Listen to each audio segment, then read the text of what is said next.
There's a place downtown, tucked between an old tailor's shop and a boarded-up pharmacy, that you wouldn't notice unless someone told you to look for it. There's no sign above the door, no window display, just a narrow black door with a brass handle that gleams like it's been polished every day for 100 years. If you didn't know better, you might mistake it for the entrance to a maintenance closet or a fire escape. But if you open it, if you're the kind of person who opens doors just to see what's behind them, you'll find yourself in a room that doesn't seem to belong. That's how I found the exchange. By accident, or maybe by inevitability, depending on how you think about these things. I was walking home late from a meeting, the kind that leaves you feeling like you've been hollowed out with a spoon, when the door caught my eye. Something about the way the brass handle gleamed under the streetlights made me pause. I didn't even think about it. I just turned the knob and stepped inside. The room was small, but it didn't feel cramped. The walls were lined with shelves that reached up to the ceiling, each one packed with objects that didn't seem to follow any particular logic. A snow globe sat next to a row of cassette tapes. A porcelain teacup balanced precariously on a stack of vinyl records. A violin missing its strings leaned against a typewriter with faded keys. The air smelled faintly of cedar and something sharper, like citrus. A single bulb hung from the ceiling, casting a warm, golden glow over everything. Behind the counter stood a woman, her hands folded neatly in front of her. She was young, maybe mid-30s, with short hair that curled around her ears and a dark green scarf wrapped loosely around her neck. She didn't look surprised to see me, though I had the distinct feeling I wasn't supposed to be there. "Welcome," she said, her voice calm and even, as though she greeted strangers in the middle of the night all the time. I glanced around, unsure of what I'd walked into. "What is this place?" "This is the exchange," she said simply. "Exchange for what?" "For whatever you need." I raised an eyebrow. "I think you've got the wrong person. I was just passing by." "No one just passes by," she said, tilting her head slightly, like she was examining me under a microscope. "You came here for a reason. I didn't even know this place existed." "Doesn't matter," she said, motioning toward the shelves. "Take a look around. See if anything speaks to you." I hesitated, but there was something about her tone that made it hard to say no. I wandered toward the nearest shelf, my fingers brushing lightly over the objects. A compass with a cracked face. A postcard with no writing on it, just an image of an empty pier stretching into the ocean. A deck of playing cards, the edges worn and soft, though the box looked brand new. None of it made sense. None of it seemed to belong to the same world, let alone the same shop. I picked up a small wooden box, its surface scratched and uneven, like it had been carried in someone's pocket for years. It had no latch, no visible way to open it, but it felt heavy in my hand, like it was holding something important. "What's this?" I asked, holding it up. The woman didn't answer right away. She stepped out from behind the counter and walked toward me, her scarf trailing slightly behind her. She took the box from my hand, turning it over slowly, as if she hadn't seen it 1,000 times before. "It's a memory," she said finally. "A memory of what?" She smiled faintly, the kind of smile that felt like it knew too much. "That depends. What have you forgotten?" I frowned, unsure how to respond. The question felt too pointed, too personal, like she'd reached into my chest and plucked out a secret I hadn't meant to share. "I don't think I've forgotten anything," I said, though the words sounded unconvincing even to me. "Everyone forgets something," she said, handing the box back to me. "Sometimes it's small, a face, a name, a moment you didn't realize mattered until it was gone. Sometimes it's bigger, a piece of yourself you didn't know you'd lost." I stared at the box, the wood warm against my palm. "And what do I do with it?" She motioned toward the counter. "You trade." "For what?" "For what you need," she said again, as if it were the simplest thing in the world. I hesitated, the weight of the box growing heavier with each passing moment. What if I don't know what I need? Her smile widened, just a fraction. "Then maybe it's time to find out." I followed her back to the counter, the box still clutched tightly in my hand. She reached under the counter and pulled out a small ledger, its pages filled with neat, precise handwriting. "What are you willing to trade?" she asked, flipping to a blank page. "I don't understand," I said, my voice quieter now. "You will," she said, setting the ledger down in front of me. "The question isn't what you're giving up. The question is what you're ready to let go of." The words hit me like a blow to the chest. I didn't know what she meant, not exactly, but I felt it. Felt the truth of it sinking into my bones. I thought about the box, the strange, inexplicable weight of it. I thought about the memories I carried, the ones that haunted me and the ones I tried so hard to forget. And then, without fully understanding why, I placed the box on the counter. "I don't even know what's inside," I said. "You don't have to," she said, her voice gentle. "It's yours. That's all that matters." She took the box and placed it carefully on a shelf behind her, as if it belonged there. Then she reached beneath the counter again and pulled out something else. It was a key, small and unassuming, its surface worn smooth by years of use. She handed it to me without explanation. "What's this for?" I asked, turning it over in my hand. "For whatever door you need to open," she said. "Or close." I stared at the key, its weight unfamiliar but strangely comforting. "And if I don't know what door that is?" "You will," she said, "when the time comes." I left the exchange that night feeling lighter, though I couldn't explain why. The rain had stopped, the streets glistening under the glow of the streetlights. The key sat heavy in my pocket, a quiet promise waiting to be fulfilled. I've walked by that stretch of downtown dozens of times since then, but I've never seen the black door again. Sometimes I wonder if it was real, or if I imagined the whole thing. But then I feel the key in my pocket, smooth and solid, and I know the truth. Have you ever traded something away without knowing what you were getting in return, and realized later that you'd gained exactly what you needed? The door in my basement shouldn't exist. I know that sounds ridiculous, but it's true. When I bought the house 2 years ago, the basement was empty, just a big concrete box with a single bare bulb hanging from the ceiling. No walls, no partitions, nothing but an old workbench left behind by the previous owner. I had plans to fix it up eventually, maybe turn it into a game room or a little home gym, but life got in the way. So, the basement stayed the same, dusty, unfinished, and mostly ignored.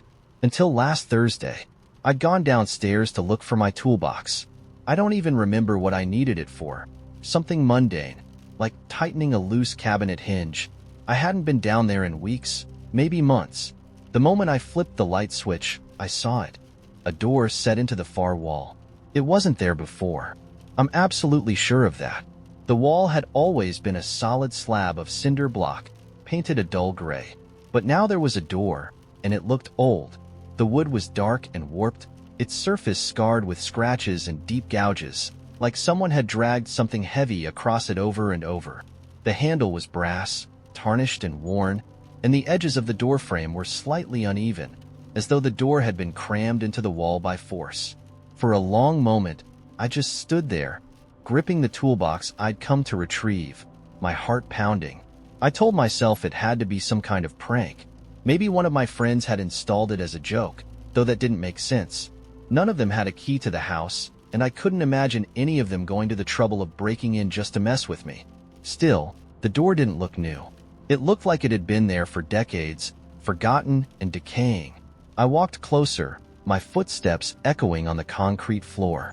The air around the door felt different, heavier, somehow, and colder than the rest of the basement. I reached out to touch the wood, half expecting it to crumble beneath my fingers, but it was solid. The thought of opening it didn't even cross my mind at first. I'm not stupid. I've seen enough horror movies to know better. But as I stood there, staring at the scratches and the way the door seemed to lean ever so slightly inward, I felt the faintest tug of curiosity. What was behind it? I shook the thought away, grabbed my toolbox, and bolted back upstairs. That night, I dreamed about the door. In the dream, I was standing in the basement, holding the handle.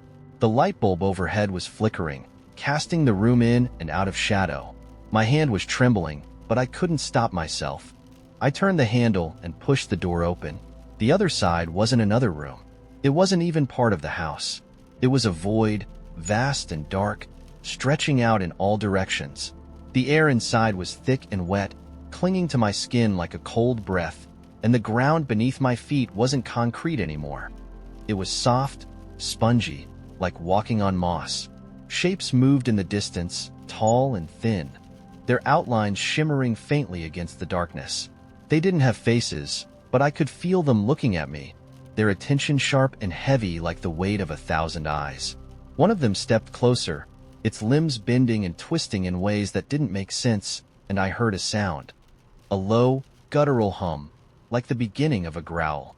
I woke up gasping, my chest tight, the sound still ringing in my ears. The door was waiting for me when I went downstairs the next morning. It hadn't moved, of course.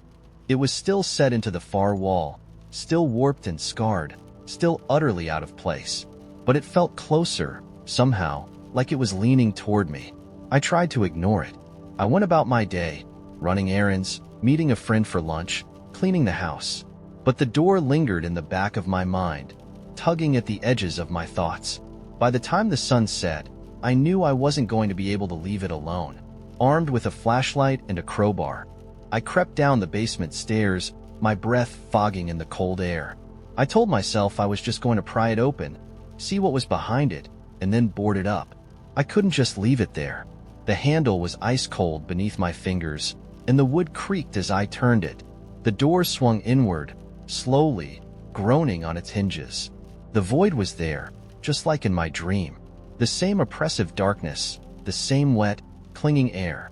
The flashlight in my hand sputtered and died the moment I pointed it through the doorway, leaving me standing in the glow of the single basement bulb, staring into nothingness. I should have closed the door right then and there. I should have nailed it shut and pretended I'd never seen it. But instead, I stepped through. The air closed around me like a heavy blanket, muffling the sound of my footsteps. The ground beneath me felt alive, pulsing faintly with each step, and the faint hum I'd heard in the dream was back, louder now, vibrating in my bones. The shapes in the distance were moving. I stopped, my heart racing, as one of them drew closer. Its outline was sharper now, its limbs impossibly long, its body shifting and rippling like smoke caught in a wind I couldn't feel. It didn't have eyes, but it was looking at me. I could feel it, its attention like a weight pressing against my skin. It didn't speak, but I understood it anyway. The door was never meant to be opened.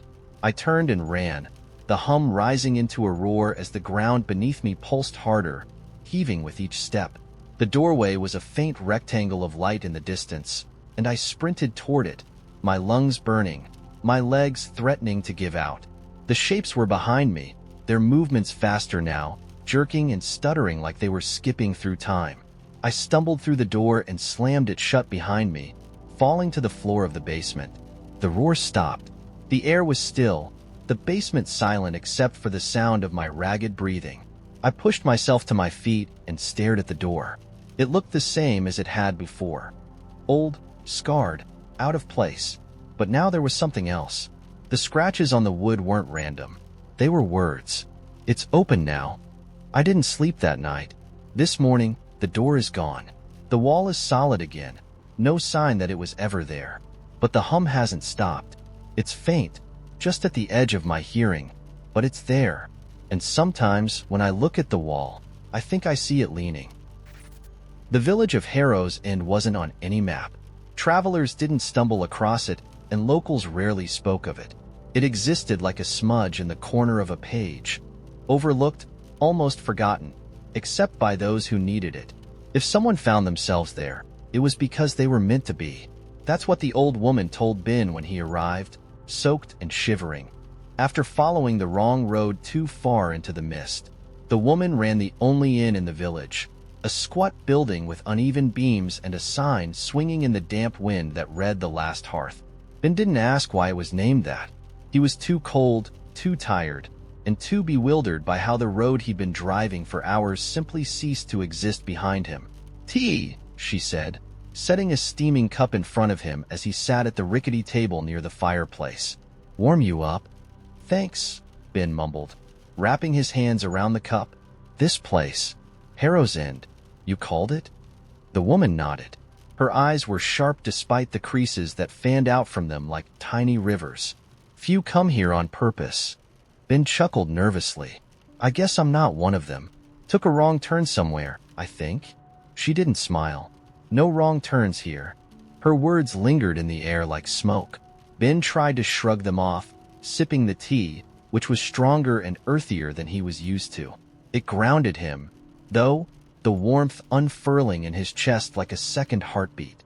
That night, after the fire in the hearth burned low and the other patrons, silent and watchful, retreated to their rooms, Ben lay awake in the attic room the woman had given him. The bed was old but clean, the mattress sinking just enough to hold him like an uneasy cradle. Outside, the mist pressed against the small window, swirling in patterns that seemed almost deliberate. A sound broke the quiet, faint at first, like the whisper of wind through tall grass, but it grew louder, rhythmic, deliberate. Footsteps, heavy and slow, moving just outside the inn. Ben sat up, his heart quickening. The village had seemed deserted when he arrived, save for the inn and its odd inhabitants. Who would be out at this hour? Curiosity, always his failing, pulled him to the window. He peered out but saw only mist, the vague outline of the road below lost in its embrace. The footsteps continued, circling the building now, accompanied by a faint scraping, like metal dragging against stone. Ben's mouth was dry. He told himself it was nothing, a stray dog or some nocturnal animal. But deep down, something colder than the night itself whispered otherwise. The next morning, Ben found the old woman tending to a pot of stew in the kitchen. She looked up as he entered, her expression unreadable. "Sleep well?" she asked. He hesitated. Not really. There were sounds. Outside. Footsteps. Scraping. Her hands didn't pause in their work, but her gaze flicked toward the window. Best not to pay attention to things that don't concern you. "I'm sorry," Ben said, his voice sharper than he intended. "That's not exactly reassuring. What's going on in this place? And why can't I find a road back to where I came from?" She sighed, setting down the ladle. "You came here because you're meant to. Harrow's End doesn't let people in for no reason." "What does that even mean?" Ben asked, his frustration bubbling over. "I just got lost. I'm not meant to be here. I just need to leave." "You'll leave," she said, her tone matter of fact. "When it's time." Ben shook his head and stormed out, the door slamming shut behind him. The mist had lifted slightly, revealing more of the village. Narrow cobblestone streets, crumbling stone houses with shuttered windows, and a church spire rising in the distance. The road that had brought him here stretched into the mist, but no matter how far he walked, it always looped back to the village square. By midday, he found himself at the church. Its door hung ajar, and something about the darkness inside drew him. The air smelled of damp stone and old wood, a faint undercurrent of something metallic, blood, maybe. He shivered and stepped inside. The interior was stark, its pews worn smooth by years of use. A single stained glass window above the altar depicted a figure in black robes holding a scythe, its blade gleaming crimson even in the weak light. Beneath the window, a man knelt, his back to Ben. "Hello?"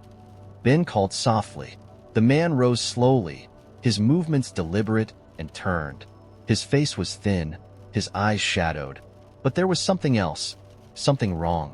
His mouth stretched into a smile that didn't belong, too wide, too sharp.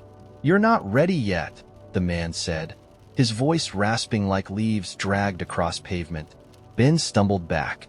"Ready for what?" The man tilted his head, studying him. "It's not for me to say, but the end comes for everyone, doesn't it?" Ben fled, his chest tight with fear he couldn't explain. He didn't stop running until he was back at the last hearth, its weathered facade somehow comforting despite the chill that clung to him. That night, the footsteps returned. This time, they stopped directly beneath his window. He didn't dare look. Instead, he lay there, paralyzed, as a voice whispered through the glass. "Do you know why you're here?" The next morning, the old woman was waiting for him at the table, a steaming cup of tea already poured. She didn't ask where he'd been or what he'd seen. Instead, she handed him a folded piece of paper. "What's this?" he asked. "The truth," she said simply. He opened it with trembling hands. The paper was blank, save for one sentence, written in his own handwriting. "You ran too far." Ben's mind reeled. Memories flickered, disjointed and incomplete. The screech of tires, the shatter of glass, the cold embrace of water. He remembered the impact, the moment everything had gone quiet. The old woman's gaze softened. Harrow's End is a place for those caught in between. You're not lost, Ben. You're lingering. He stared at her, the weight of her words sinking into his chest. So, this is? She nodded. You'll find your way forward when you're ready. Until then, the village keeps you. That night, Ben sat by the fire, the mist swirling outside. He didn't flinch at the footsteps, nor the scraping, nor the whispers that followed. Harrow's End had claimed him, and somewhere in the stillness, he began to accept it. The first time I saw the dog, it was sitting at the edge of the park, watching me. Not in the way most dogs watch people, with curiosity or that eager, tail-wagging friendliness. No, this dog was completely still, its dark eyes fixed on me with unnerving focus. Its fur was jet black, almost too black, like it had been painted out of the night itself. And its posture, it wasn't slouched or relaxed like you'd expect from a stray. It sat upright, rigid, as if it were waiting for something. I'd been walking home from work, headphones in, half listening to a podcast about sleep cycles. The park was nearly empty, just a couple of joggers and someone tossing a frisbee to a golden retriever on the other side. But as soon as I saw the black dog, I stopped mid-step. Something about it froze me in place, an instinctive alarm firing in the back of my brain. The dog didn't move. It just stared, its head tilted slightly, like it was studying me. I took a hesitant step forward, my heart pounding, but the moment my foot touched the ground, the dog rose to its feet. It wasn't a sudden movement, not threatening or aggressive, but deliberate, like it had been waiting for me to make the first move. I stood there for what felt like an eternity, unsure of what to do. Then, as if it had decided I wasn't interesting anymore, the dog turned and walked into the trees, disappearing into the shadows without a sound. That night, I couldn't sleep.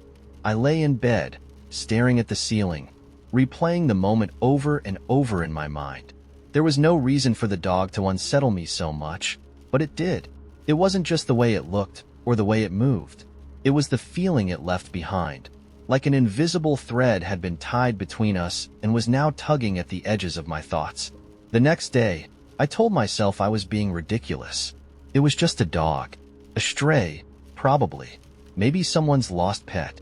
I went to work, tried to focus on spreadsheets and emails, but the image of the dog lingered, vivid and sharp, like a photograph burned into my memory. When I walked home that evening, I avoided the park. I took the longer route, through the busy streets and past the coffee shop where people laughed and clinked their mugs together. It felt safer, but the dog was there. Not in the park this time. It was sitting at the end of my street, right outside the gate to my apartment building. The same posture, the same dark, unblinking eyes. And again, it didn't move. I stopped in my tracks, a chill running down my spine. "What do you want?" I said aloud, feeling ridiculous for talking to an animal. The dog didn't answer, of course. It just tilted its head, the way it had the first time, and then it stood and walked away, slipping into the narrow alley beside the building. I wanted to follow it. I can't explain why. Every instinct screamed at me to let it go, to go inside and lock my door. But something about the way it moved, the deliberate slowness of it, pulled me after it. The alley was dimly lit, the glow of a single street lamp casting long shadows on the walls. It smelled faintly of garbage and damp concrete, and the air felt heavy, like a storm was about to break. "Hello?" I called, my voice echoing off the brick. At first, there was no response, just the faint drip of water from a leaking pipe. But then I heard it, a low growl, soft and steady, coming from the shadows ahead. I took a cautious step forward, my heart hammering in my chest. "Hey, it's okay," I said, my voice shaking. "I'm not going to hurt you." The growling stopped. For a moment, the alley was completely silent. Then the dog stepped into the light. It was bigger than I'd realized. Much bigger. Its head reached nearly to my chest, and its body was lean and muscular, every movement fluid and precise. But it wasn't the size that made me take a step back. It was its eyes. They weren't black anymore. They glowed faintly, like embers smoldering in a fire, and as I stared into them, I felt something shift. The world around me seemed to blur at the edges, the walls of the alley bending and twisting like heat waves on asphalt. "You've been chosen," a voice said, low and resonant. I froze. The dog's mouth hadn't moved, but the voice was there, clear and undeniable, filling the space between us. "Chosen for what?" I managed to whisper. "To cross," the voice said. "Cross where?" The dog tilted its head, and the air around it shimmered. The alley dissolved, replaced by a vast, featureless plain that stretched out endlessly in every direction. The sky above was dark, scattered with stars that flickered and pulsed like they were alive. I turned in a slow circle, trying to make sense of what I was seeing. The ground beneath my feet was smooth and cold, like polished stone, but it reflected no light. "What is this?" I asked, my voice trembling. "The in-between," the dog said. Its form was changing now, shifting and flickering like a shadow caught in the wind. It wasn't entirely a dog anymore. Its body stretched and elongated, its legs growing thinner, its outline becoming less defined. It was something else now, something older, something that didn't belong in the world I knew. "Why am I here?" I asked, taking a step back. "Because you looked," it said. "Looked at what?" "At me," it replied. "And now you see." "See what?" The creature stepped closer, and I felt the cold radiating off its form. "Everything you've hidden, everything you've forgotten. It's time to face it." "I don't understand," I said, my voice breaking. "You will," it said, and then the world tilted. The ground fell away, and I was plunging through the dark, through stars and shadows and whispers that scraped against my skin like claws. And then I was standing in my apartment, the glow of my bedside lamp casting a warm light over the room. The dog was gone, but the feeling wasn't. The air still felt heavy, the invisible thread between me and that thing pulling tighter. And when I looked into the mirror above my dresser, I didn't see my reflection. I saw the dog.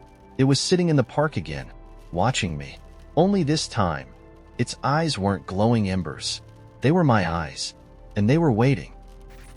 I first noticed the man with the clipboard on a Thursday afternoon, standing in the empty lot across from my apartment building.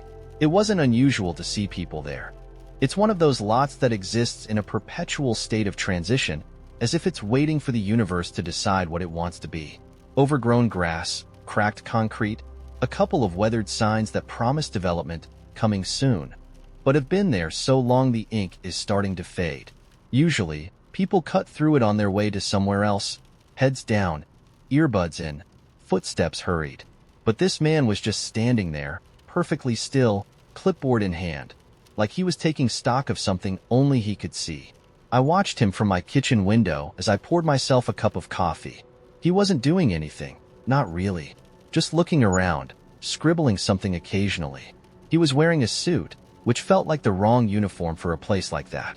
Too formal, too deliberate, like he hadn't gotten the memo that the lot wasn't worth his time. I thought about waving, just to see if he'd react, but I didn't. Instead, I drank my coffee and went about my day, forgetting about him until the next morning, when he was there again. This time, he wasn't alone. A woman stood next to him, also holding a clipboard, her hair pulled back in a tight ponytail. They were talking, but I couldn't hear what they were saying. The way they gestured at the lot, pointing at seemingly random patches of grass and concrete, made it look like they were planning something. I thought maybe they were developers, finally making good on the promise of the faded signs. But there were no construction vehicles, no tools, no team of hard-hatted workers measuring things with tape and yelling instructions. Just the two of them, clipboards in hand, quietly surveying a piece of land no one else seemed to care about. By the third day, there were 4 of them, all dressed in suits, all with clipboards. They moved methodically, walking the perimeter of the lot, stopping every few steps to write something down or confer in low voices. It was strange, watching them work.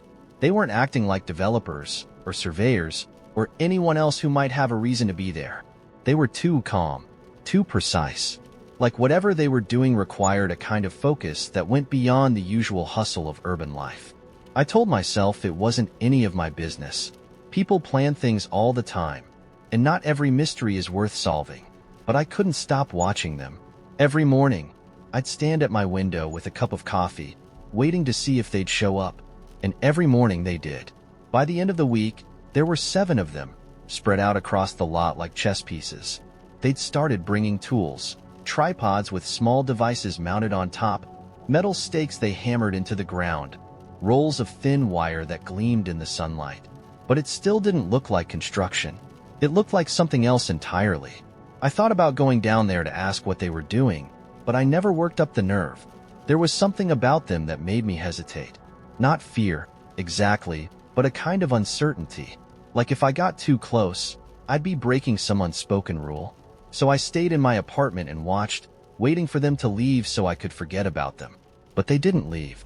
If anything, they stayed longer each day, working into the evening until the light faded and the shadows of the lot stretched long and thin across the cracked concrete. The strangest thing happened on the 9th day. I woke up to find the lot empty, not just of people, but of everything. The tripods, the stakes, the wires. Even the grass looked different, as if someone had come in the middle of the night and shaved it down to a uniform length. It was eerie, like the lot had been reset, wiped clean of any trace of what had been happening there. I stared at it for a long time, trying to make sense of it, but the more I looked, the less real it seemed. Like maybe I'd imagined the whole thing. That afternoon, I decided to go down and take a closer look. The air was heavy, humid, the kind of weather that sticks to your skin and makes everything feel slower. The lot looked exactly as it always had, overgrown and uneven, but there was something off. I couldn't put my finger on it at first, but as I walked across the cracked concrete, I started to notice small things. The grass wasn't just trimmed, it was perfect. Every blade the same height, every patch of dirt smoothed over like it had been sculpted by hand. The cracks in the concrete were still there, but they felt deliberate now, like someone had traced them with a careful hand. In the center of the lot, I found something that hadn't been there before. A small, circular patch of bare dirt, perfectly symmetrical, with a single metal spike driven into the ground at its center. The spike was thin, about the length of my forearm, and it caught the sunlight in a way that made it hard to look at directly. I crouched down to get a better look, but I didn't touch it. Something about it felt wrong. Not dangerous, exactly, but like it wasn't meant for me. Like it was part of a language I didn't understand. I stood there for a while, staring at the spike, trying to decide if I should do something about it.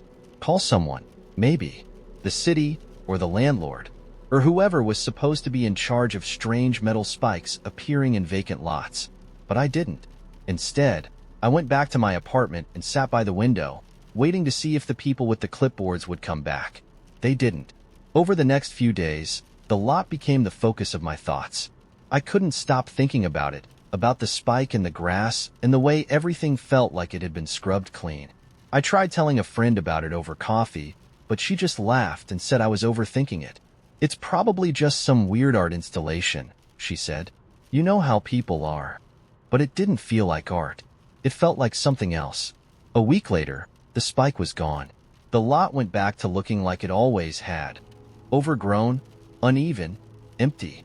But I couldn't shake the feeling that it wasn't really empty, that something had changed, even if I couldn't see it anymore.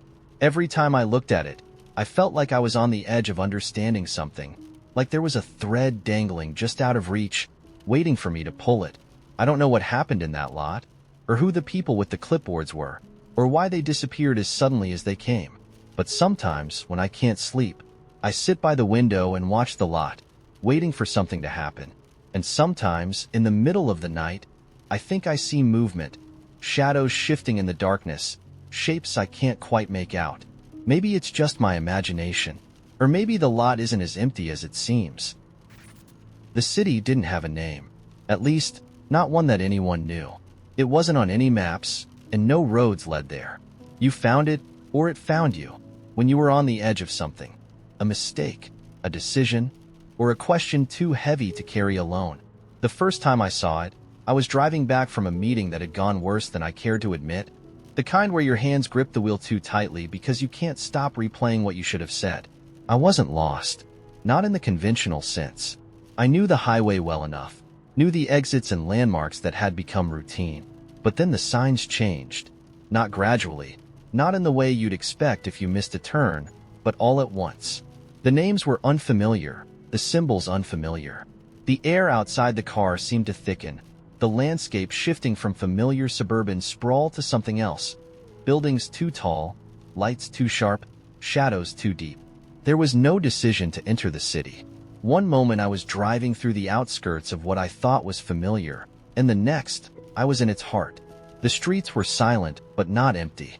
People moved like ghosts, purposeful yet disconnected, their faces neutral, their eyes fixed on destinations only they seemed to understand. The architecture was beautiful in a way that unsettled me. All jagged glass and curving metal that reflected light in impossible ways. I parked the car without knowing why, pulling into a space that felt as though it had been waiting for me. The meter beside it was blank, no numbers or buttons, just a smooth surface that gleamed faintly. I stepped onto the sidewalk, the air cooler here, carrying a faint metallic tang. The sounds of the city, traffic, voices, distant music, were muted, as though filtered through a layer of water. No one acknowledged me. I wasn't sure if they didn't see me or if I didn't matter, but the indifference was palpable. I walked aimlessly, drawn by the shapes of the buildings, the way they seemed to fold in on themselves, their reflections shifting as though the glass was alive. The street signs bore no names, only symbols that shifted when I tried to focus on them. It wasn't until I saw the building that I felt the pull. It wasn't the tallest or the most ornate, but there was something about it, a sense of gravity that seemed to center the chaos of the city around it. The doorway was plain, a simple arch of dark stone with no sign or plaque to suggest what lay inside. The air around it was warmer, heavier, and I felt it before I reached it, the low hum of something alive, something waiting. The door opened as I approached, swinging inward with a sound like a breath being drawn. The interior was nothing like I'd expected. No front desk, no lobby, just a single hallway stretching endlessly forward, its walls lined with mirrors. The light was soft, not coming from any visible source but suffusing the space in a warm, golden glow. I hesitated at the threshold, glancing back at the street, but the doorway was gone. The city outside had been replaced by more mirrors, their surfaces reflecting the hallway infinitely. There was no sound, no wind, no indication of movement except my own breath. I stepped inside. The mirrors reflected me, but not as I was. Each surface showed a version of myself, older, younger, kinder, crueler. Some were familiar, flashes of memories I thought I'd forgotten, while others were strangers wearing my face. One showed me sitting at a desk, papers scattered around me, a look of exhaustion etched deep into my features. Another showed me laughing, surrounded by people I didn't recognize, my hair streaked with gray. The further I walked, the more the reflections changed. They became less about who I was and more about what I could have been. One mirror showed me turning left at a crossroads instead of right, leading to a life where I was a stranger to myself. Another showed me with hands stained red, my face hollowed by regret. I stopped in front of one that felt different, the edges of the glass rippling faintly as though resisting being seen. It showed a version of me that didn't exist in any past or future I could imagine. This version wasn't human, or at least not entirely. The face was mine, but the eyes were bright and sharp, filled with knowledge I couldn't comprehend. Its hands glowed faintly, and the air around it shimmered like heat waves. "What are you?" I asked aloud, my voice breaking the silence for the first time. The reflection tilted its head, mirroring me but not completely. Its mouth moved, but the words didn't come from the glass. They came from everywhere at once. "What you could be. What you might have been." The voice wasn't cruel or kind. It was neutral, a simple statement of fact. "I don't understand," I said. It stepped closer to the glass, and for a moment, I thought it might reach through. "Few do. But you've always asked, haven't you? Always wondered what was waiting on the other side." I wanted to argue, to deny it, but I couldn't. It was right. The question had always been there, buried beneath routine and expectation. A quiet voice asking if the life I lived was the only one I could have. The reflection stepped back, its form dissolving into the rippling glass until all I saw was my own face again. My hands were shaking, my breath shallow, the mirrors ahead stretched on, endless and waiting, each one holding another possibility, another version of me. I don't know how long I walked. Hours? Days? Time had no meaning in that place. I saw myself in ways I'd never imagined, ways I didn't want to imagine, and still, I couldn't stop. When I finally reached the end of the hallway, there was no door, no grand revelation, just a single mirror larger than the rest, its surface so still it seemed like a pool of black water. My reflection stared back at me, unchanged, and for the first time, it felt real. "What now?" I asked, my voice hoarse. The reflection didn't answer. It stepped forward, its movements matching mine until it pressed its hand to the glass. I did the same, and the surface rippled like water, cold and smooth beneath my palm. Then the glass broke. When I woke, I was back in my car, parked in the middle of the city street. The lights around me were ordinary, the buildings familiar. But in the rearview mirror, something lingered. Not a shadow, not a figure, but a faint glimmer in my eyes.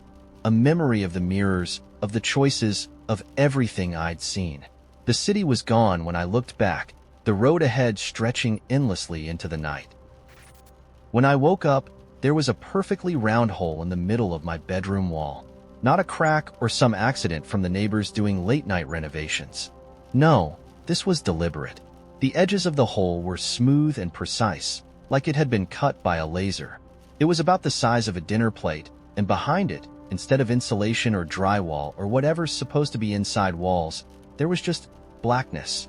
A deep, impenetrable black that seemed to eat the light around it. I didn't scream, though I probably should have. Instead, I sat up in bed and stared at it, my heart pounding. It was almost 3 a.m., and the world outside my window was quiet. No cars, no wind, not even the chirp of a cricket. The silence was so thick it felt alive. I got out of bed cautiously, stepping closer to the hole. The air around it felt colder, like an open freezer door. I leaned in, just enough to peer inside, and saw nothing but black. Not a speck of light, not even the faintest glimmer of depth. It was like staring into the absence of existence itself. And then it blinked. Not a slow, human blink. It was more like the quick shutter of a camera lens. An instant, almost imperceptible movement. But I saw it. I felt it. Whatever was behind that hole had noticed me. I stumbled backward, my breath catching in my throat. My hands brushed the nightstand, knocking over a glass of water, but I barely noticed. My eyes stayed locked on the hole, waiting for something else to happen. But it just sat there, as if daring me to come closer. I should have left the room. Hell, I should have left the apartment and checked into the nearest hotel. But instead, I grabbed my phone and turned on the flashlight. The beam sliced through the darkness, illuminating the edges of the hole, but it didn't penetrate the blackness inside. It was like the light simply stopped, swallowed whole by whatever was on the other side. I moved closer again, slowly this time, holding the phone out in front of me like it was a weapon. "Hello?" I said, my voice trembling. I didn't know why I expected an answer, but I got one. A voice came from the hole, quiet and steady, like the hum of a distant machine. "Hello, Sam." My stomach dropped. "How do you know my name?" The voice didn't answer right away. When it spoke again, it sounded amused. "You told me." "No, I didn't," I said, my voice shaking. "Yes, you did. A long time ago." The words didn't make sense. I had no memory of ever encountering whatever this was. "What are you?" I asked. "A reflection," it said simply. "A reflection of what?" It didn't answer. Instead, the air around the hole began to shift, like heat waves rising off asphalt. And then, slowly, something started to emerge. At first, it was just a faint outline, a shape forming in the blackness. But as it moved closer, it became more defined. My breath caught in my throat as I realized what I was looking at. It was me, not a shadow or a silhouette, an exact copy of myself. Same messy hair, same faded t-shirt, same wide-eyed expression of disbelief. My reflection stepped out of the hole like it was stepping through a doorway, and for a moment, We just stared at each other. "What the hell is this?" I whispered. I tilted its head, mirroring my confusion. "You called me here," it said, its voice identical to mine. "No, I didn't." "You did. Every time you wished you could take something back.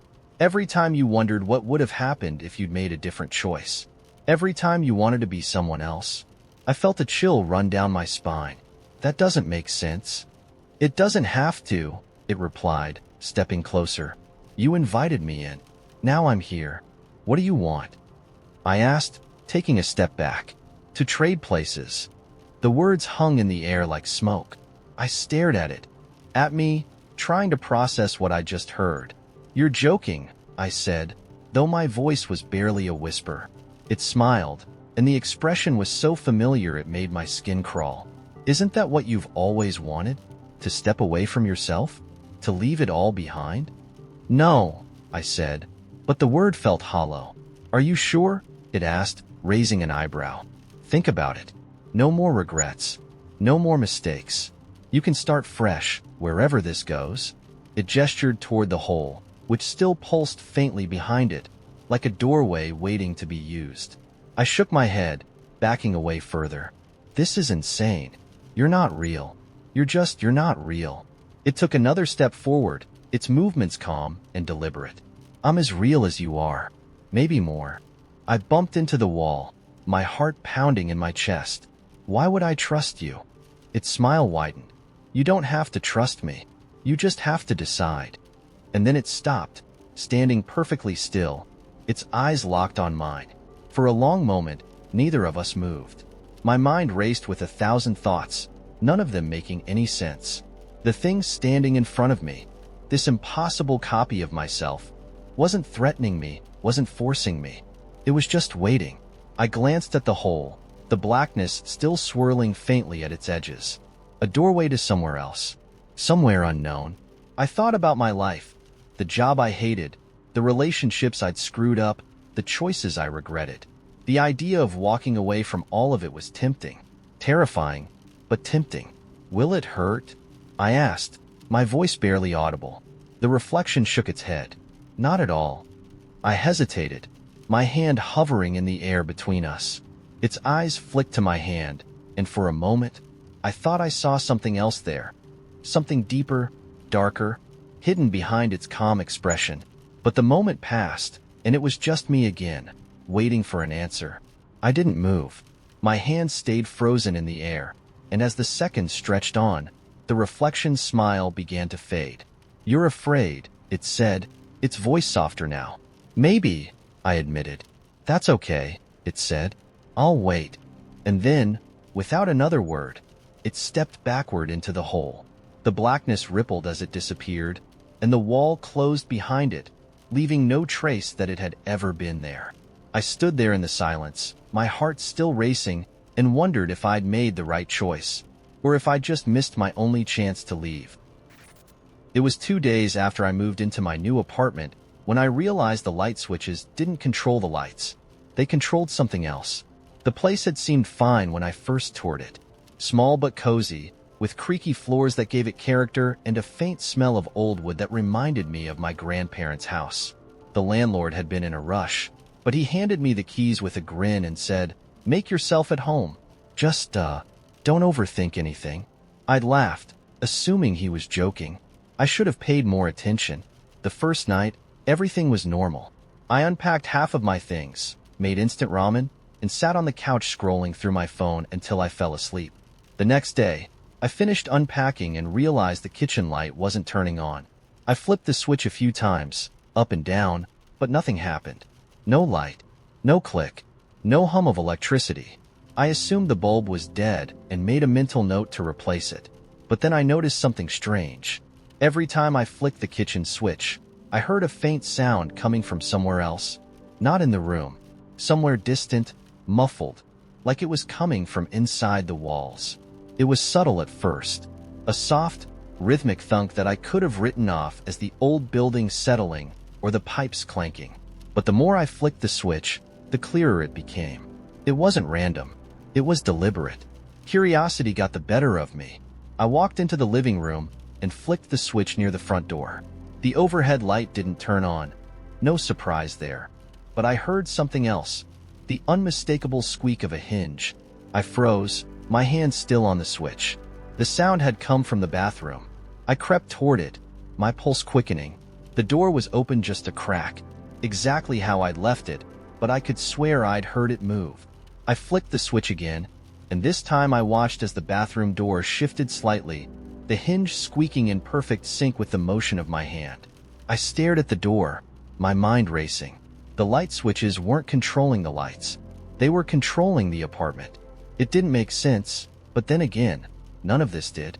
I spent the next half hour flicking every switch in the apartment, testing their effects like a scientist in a very specific, very unhinged experiment.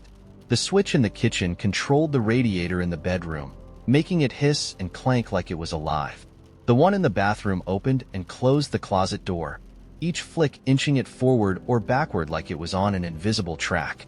The living room switch didn't seem to do anything at first, but after a few minutes, I realized it was controlling the kitchen faucet, turning it on so slowly I didn't notice until water started trickling into the sink.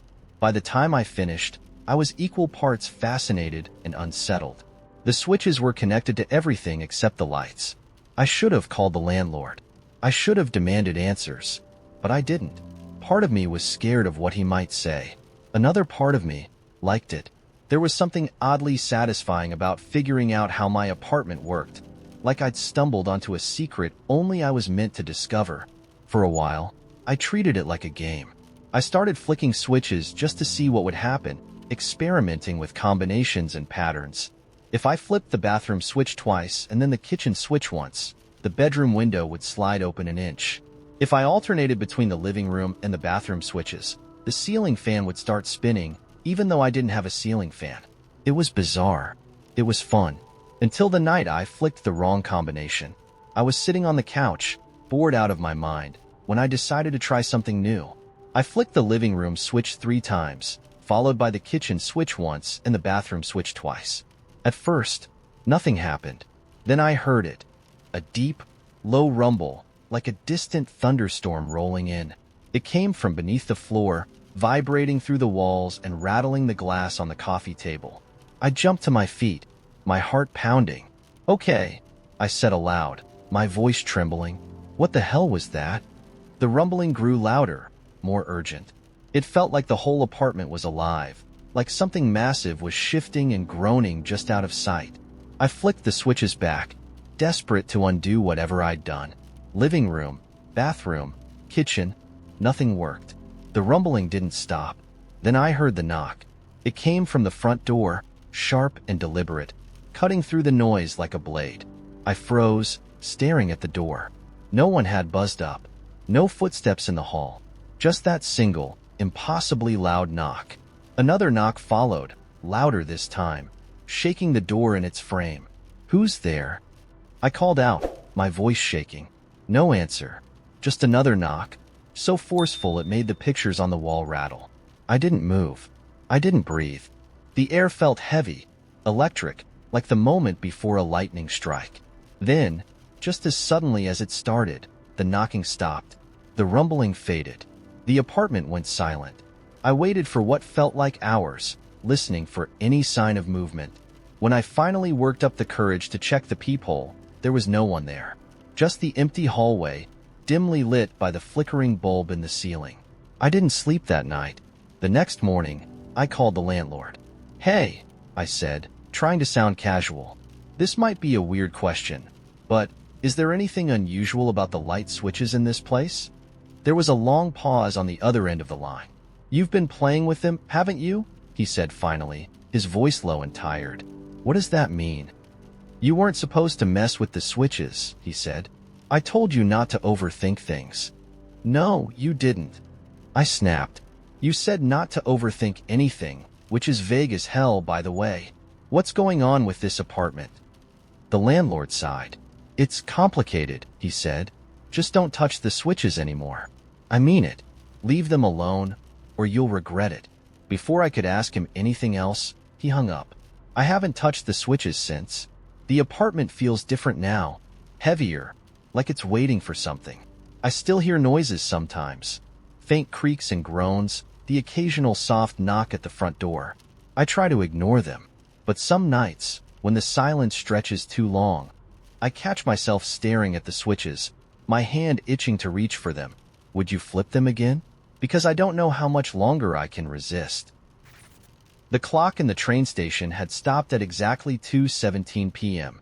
No one in the town remembered when it had happened, only that it had been that way for years. The hands were stuck in place, the glass face cracked, and the brass frame tarnished to a dull green. Travelers came and went without noticing it, their focus on catching the next train or finishing their commutes. But for Nora, the frozen clock was the only reason she was there. The station was mostly empty that evening, the air thick with the scent of oil and damp concrete. A lone bench sat under the dim glow of a flickering bulb, and Nora perched on the edge of it, clutching a battered notebook in her lap. The pages were filled with sketches of the clock, some detailed and precise, others frantic and smudged. Beneath each drawing were the same 3 words, scrawled in pencil: wait for her. She didn't know who her was. She only knew the instructions had come to her in a dream 2 weeks ago, a dream that had felt more like a memory. Since then, she'd been coming to the station every day at dusk, sketching the clock, waiting for something she couldn't name. The train to Field's End arrived at 7:42 p.m., exactly on schedule. Its brakes screeched, and the doors hissed open. A handful of passengers stepped onto the platform, their faces weary, their footsteps hurried. Nora watched them without expecting anything, her pencil poised over the page. Then she saw her. The woman was dressed in a dark coat, her hair pinned back neatly. She carried a small suitcase, and her eyes darted around the station as though searching for someone. There was something familiar about her, though Nora couldn't place it. Her heart quickened as the woman's gaze landed on her. The woman approached, her footsteps echoing in the stillness. "You're Nora, aren't you?" Nora nodded, though her throat felt too tight to speak.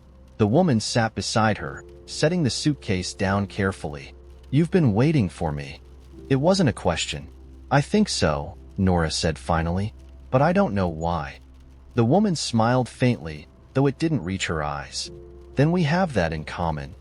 She opened the suitcase, revealing its contents. A stack of old photographs, their edges worn and curling. The top one showed the station clock, but it was intact and shining, its hands pointing to a different time. 3:42 p.m. Beneath it were pictures of the station from various angles. Empty platforms, abandoned ticket booths, and distant trains blurred in motion.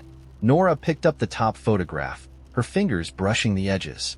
This was taken before the clock stopped. "Yes," the woman said. "And after." The words sent a shiver down Nora's spine. She looked closer at the photograph, noticing a faint shadow in the corner of the frame. It was small, almost imperceptible, but it seemed to grow darker the longer she stared. "What is this?" Nora asked, her voice barely above a whisper. "The beginning," the woman replied, "or the end. It depends on where you stand." Nora placed the photograph back in the suitcase, her hands trembling. "I don't understand." "You will." The woman's tone was steady, but there was a flicker of sadness in her eyes. "There's something you need to see." She stood, gesturing for Nora to follow. Together, they walked across the platform, the air growing colder with each step. The train had departed, leaving the station eerily silent. The woman led Nora to the base of the clock tower, where a narrow staircase spiraled upward into the darkness. "Up there," the woman said, "you'll find the answer." Nora hesitated. "Are you coming with me?" The woman shook her head. "This part is yours." The staircase groaned under Nora's weight as she climbed, her hands gripping the rusted railing. The air grew colder, and the faint scent of ozone filled her nostrils. When she reached the top, she found herself in a small room cluttered with gears and levers, the heart of the clock. A single bulb swung from the ceiling, casting uneven light across the machinery. In the center of the room was a mirror. It was tall and ornate, its frame carved with intricate patterns that seemed to shift when Nora looked away. The surface was dark, not reflecting the room but something else entirely. Shapes moved within it, faint and fleeting, like shadows dancing in a distant storm. She stepped closer, her breath fogging the air. "What are you?" The mirror rippled, and a voice emerged, not from the air, but from her own thoughts. "What are you?" The question struck her like a blow. She stared into the mirror, the shapes within growing sharper. She saw herself, but not as she was now. In one reflection, she stood in the station, her hands stained with soot. In another, she was running through a forest, clutching the notebook to her chest. Each version of herself looked back at her with the same expression, recognition mixed with sorrow. "You're showing me my past," she said aloud, though her voice wavered. The mirror rippled again. "Your paths. Choose." The room seemed to tilt, the machinery groaning around her. The reflections in the mirror began to blur, overlapping until they formed a single image. The clock, its hands moving backward, faster and faster, until they spun wildly. The air crackled with energy, and the bulb overhead flickered, threatening to go out. Nora felt the notebook in her hand, the familiar weight grounding her. She thought of the sketches, the endless hours spent waiting. This was what she'd come for, though she still didn't know why. She reached out and touched the mirror. The world fractured. When she opened her eyes, she was back on the bench, the notebook open in her lap. The station was quiet, the clock frozen at 2:17 p.m. But something was different. The suitcase was gone, and so was the woman. Her fingers brushed the page, and she froze. A new sketch had appeared, one she didn't remember drawing. It was of the station clock, but now, its hands pointed to 3:42 p.m., and beneath it was a single line of text, "She waits for you."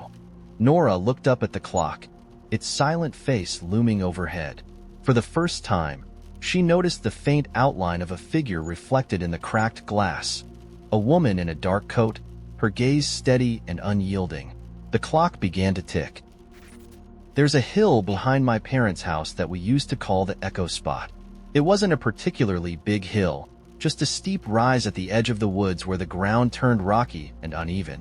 As kids, my brother Sam and I would climb to the top, cup our hands around our mouths, and shout until our voices bounced back to us from the trees.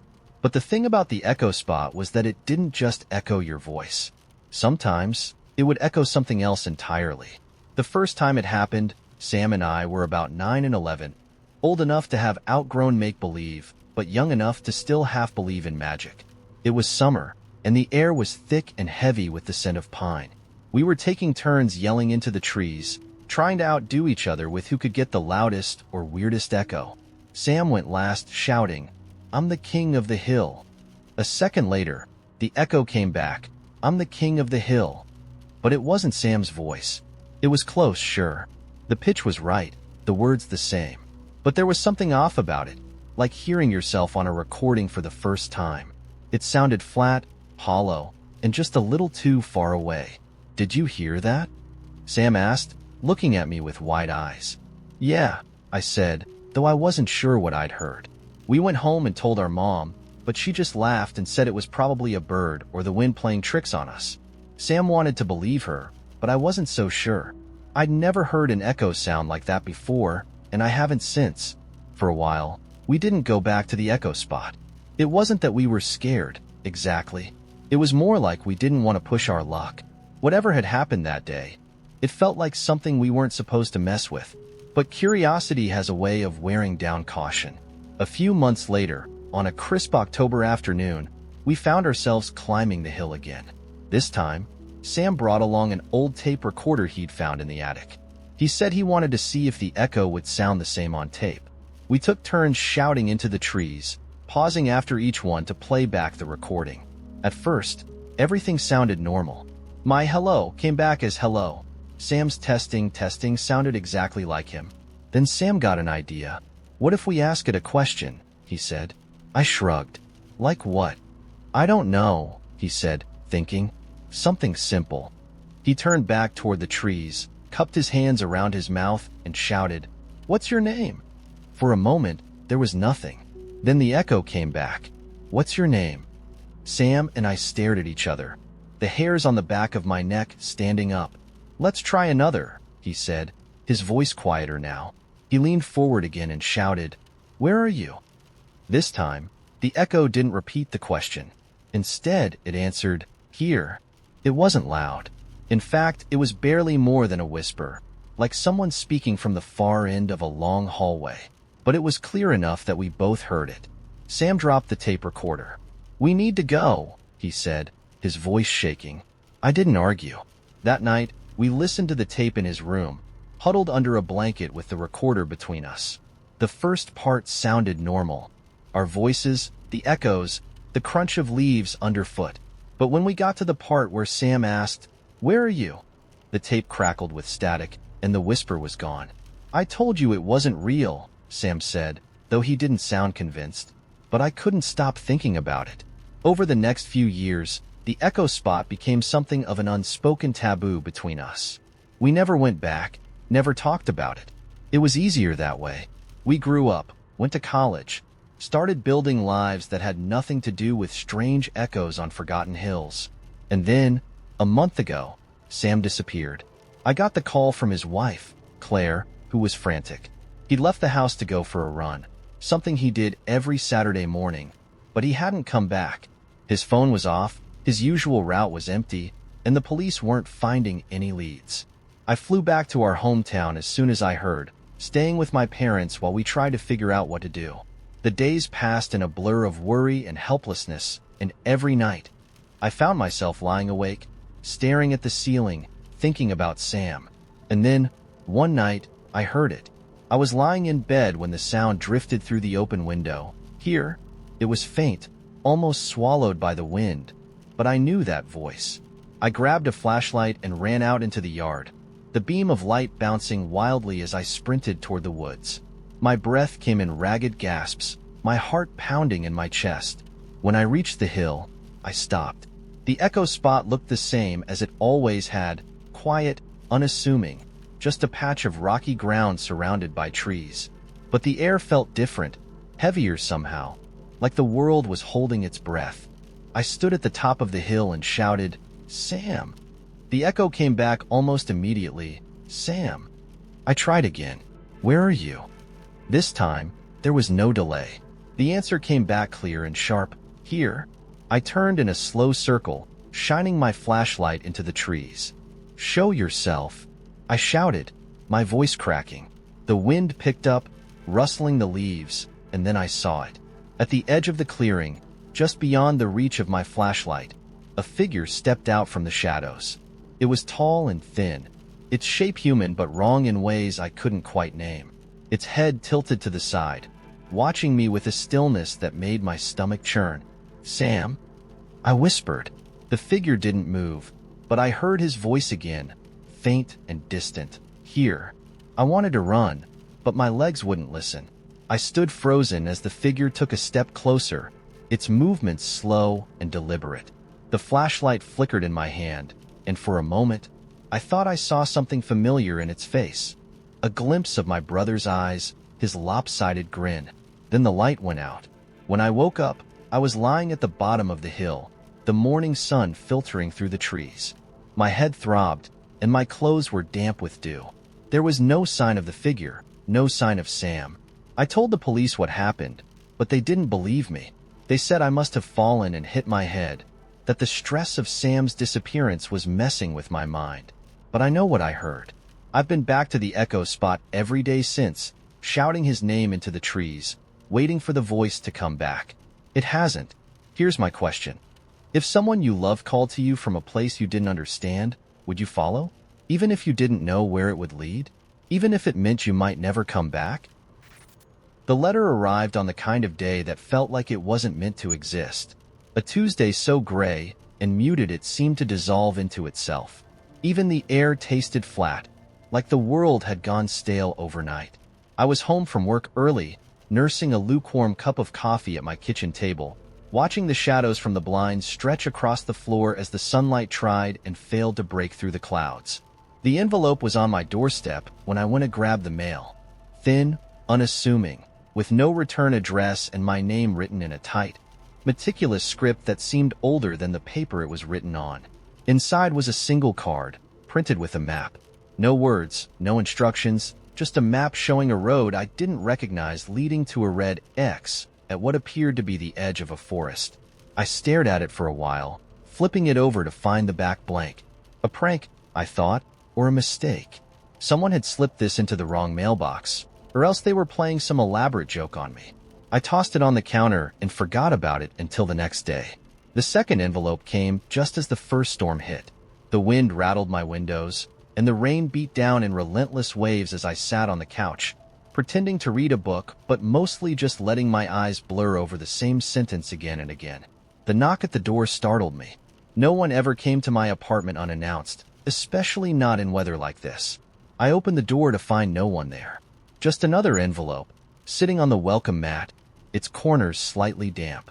This one was heavier, the paper thicker, and inside was something that made my chest tighten. A photograph.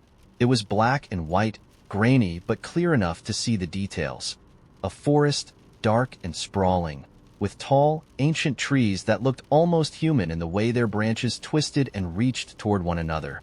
In the foreground was the edge of a road, and beneath it, scrawled in the same tight handwriting as the map, were the words, tomorrow, midnight.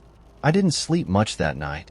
By the next morning, the photograph had somehow embedded itself into my thoughts. I couldn't stop staring at it, running my fingers over the edges like touching it would give me some kind of answer. I thought about the forest, the map, the unknown road leading to an X. I thought about how the handwriting looked like it had been done by someone who had written the same message 100 times before, their hands steady with certainty. I thought about what would happen if I went. By the time the clock hit 11, I was driving down roads I didn't know, the map sitting on the passenger seat like a quiet passenger. It wasn't a long drive, but it felt longer. Time stretching out in the dark, the hum of the engine the only thing keeping me tethered to reality. The road appeared out of nowhere, unmarked and narrow, its edges blurred by the dense fog that clung to the trees on either side. I stopped at the mouth of the forest, the headlights cutting into the mist but not far enough to see anything beyond the immediate curve of the road. I almost turned back, but the map had felt so certain, in the photograph. I couldn't explain it, but it felt as though it was waiting for me to do something, to step into whatever it was pointing toward. I drove forward. The trees swallowed me almost immediately. The fog thickened, and the headlights struggled to pierce the darkness. I drove slower, gripping the wheel tighter than necessary, the sound of gravel crunching beneath the tires the only reassurance that the road hadn't disappeared beneath me. Eventually, the trees parted. The car rolled to a stop in front of a clearing, where the road ended abruptly and the forest seemed to close in on all sides. There was nothing remarkable about the place, nothing to suggest why it had been marked on the map, except for a single lantern hanging from the lowest branch of a tree at the center of the clearing. The lantern's light was weak, flickering faintly, but it was enough to draw me in. I left the car running, its headlights casting long, shifting shadows across the clearing as I stepped out into the cold night air. The lantern swayed gently, though there was no wind, and as I reached for it, I realized there was something hanging below it, a key.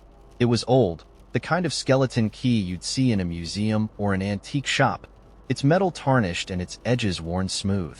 I held it in my palm, feeling its weight, the coolness of the metal biting into my skin.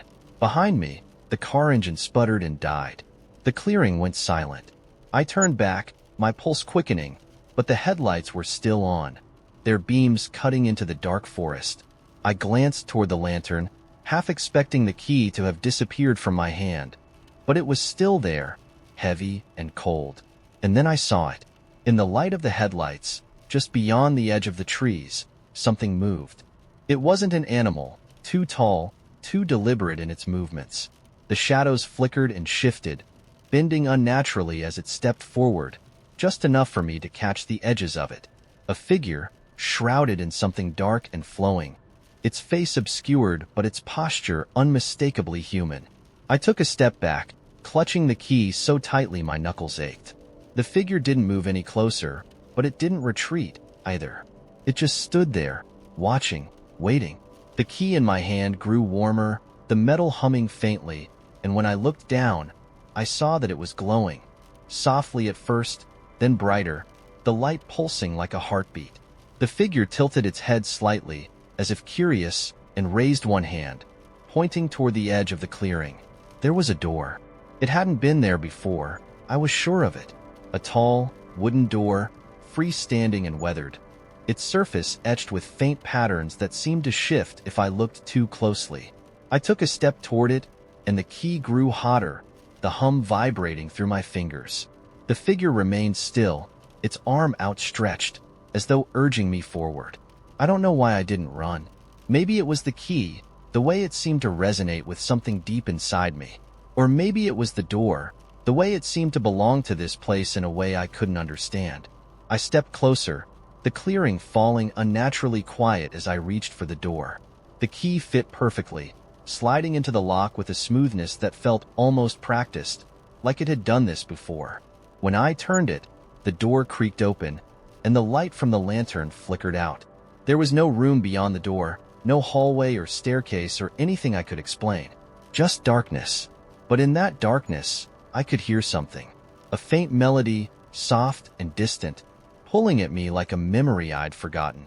I stepped through. The door swung shut behind me, and the melody grew louder, wrapping itself around me as the world fell away. On the outskirts of town, hidden behind a crumbling stone wall and a tangle of ivy, stood a house no one claimed to own. It wasn't abandoned, not exactly, but neither did it seem lived in. Its windows were clean, though no one ever saw anyone washing them. The garden was overgrown but vibrant, filled with flowers no one could name. People passed it without looking, an unconscious agreement to pretend it wasn't there. Kira didn't mean to notice it. She was only cutting through the neighborhood to avoid the main road, where construction had snarled traffic into a gridlock of honking frustration. The sun was sinking low, painting the sky in bands of orange and pink when she rounded the corner and saw the house. It shouldn't have been remarkable, but something about it pulled at her, an oddness she couldn't quite place. The gate was open, hanging slightly askew. A rusted chain lay on the ground beside it, as though it had been cut or broken. Kira hesitated. She was late, and curiosity was a poor excuse to dawdle. But her feet carried her forward anyway, through the gate and up the cracked stone path. The air grew cooler as she approached, the sounds of the street fading into a muffled hum. The front door was painted a deep, glossy red, the kind that seemed to glow even in shadow. There was no doorbell, just a tarnished brass knocker shaped like a fox's head. Kira didn't knock. She told herself she was only looking, not intruding. But the door opened anyway. It swung inward with a creak that made her heart jump, revealing a dimly lit hallway lined with mirrors. "Hello?" she called, her voice swallowed by the stillness. No one answered. The mirrors reflected her unease, the light from the hallway flickering across their surfaces. They were strange, these mirrors, too tall and too wide, their frames carved with intricate designs that seemed to shift when she looked away. She stepped inside without meaning to, drawn by the faint scent of wood smoke and something sweeter, like burnt sugar. The door closed behind her, soft as a sigh. The hallway led to a sitting room, its walls lined with bookshelves that reached the ceiling. The air felt heavy here, thick with the scent of old paper and ink. A fire crackled in the hearth, though the logs looked untouched by flame. Above the mantel hung a painting of the house, its details eerily precise. The garden in the painting was wild and alive, just as she'd seen it, but there was something else, a figure standing in the upstairs window, half hidden by the curtains. Kira blinked, and the figure was gone. She turned back to the room, her pulse quickening. A low table stood in the center, its surface polished to a mirror-like sheen. On it rested a single object, a silver key, long and ornate, its handle shaped like a coiled serpent. Beside it lay a note written in a looping script. "Take it. You'll need it soon." Kira's hand hovered over the key. Every rational part of her screamed to leave, to walk back through the hallway and out the red door. But her fingers closed around the cool metal before she could stop herself. The key felt heavier than it looked, its weight grounding her as though it carried more than just metal. The moment she picked it up, the house shifted. The fire in the hearth went out, the air growing colder. The books on the shelves rustled, their pages turning as if caught in an invisible wind. Somewhere above her, a door slammed, the sound reverberating through the walls. Kira spun toward the hallway, but it wasn't there anymore. The sitting room had changed, its walls now bare stone, the bookshelves replaced by arches that opened into darkness. The only light came from the key in her hand, which glowed faintly, casting shadows that danced and twisted. She stepped toward the nearest arch, the key growing warmer as she approached. The darkness within seemed alive, its edges rippling like water disturbed by an unseen current. She hesitated at the threshold, her heart pounding. Then the key pulled her forward, its glow intensifying, and she stepped through. The darkness swallowed her whole. For a moment, there was nothing. No sound, no sensation, just the oppressive weight of emptiness. Then the ground solidified beneath her feet, and she found herself standing in a room that wasn't a room at all. The walls were made of glass, and beyond them stretched an endless expanse of stars, close enough to touch. A figure stood in the center of the room, their back to her. They were tall and thin, draped in a cloak that shimmered like oil on water. When they turned, their face was obscured, shifting like a reflection in a rippling pond. "You shouldn't be here," they said, their voice low and resonant. "I didn't mean to," Kira began, but the figure raised a hand, silencing her. "The house doesn't make mistakes," they said. "If you're here, it's because you're meant to be." "Meant to be for what?" she asked, gripping the key tightly. The figure tilted their head, as if considering her. "The key chooses its bearer. It opens doors that should not exist. And now, it's chosen you." Kira's chest tightened. "What does that mean?" "It means," the figure said, stepping closer, "you have a choice. Leave now, and forget this place. Or stay, and see what lies beyond the doors." She glanced at the key in her hand, its glow pulsing faintly, as though alive. "And if I stay?" The figure didn't answer. Instead, they gestured toward a door that hadn't been there moments before. It was tall and narrow, its surface engraved with the same shifting designs as the mirrors in the hallway. Kira hesitated, the weight of the key pressing into her palm. She thought of her life beyond the house, the routine, the predictability, the quiet ache of a life that felt too small. And then she thought of the painting, the figure in the upstairs window, and the feeling that had drawn her through the red door in the first place. She stepped toward the door. The figure moved aside, their shimmering cloak brushing against her arm as she passed. "Remember," they said, their voice almost a whisper, "once you open it, there's no going back." Kira didn't look back. She slid the key into the lock, its teeth fitting perfectly, and turned it.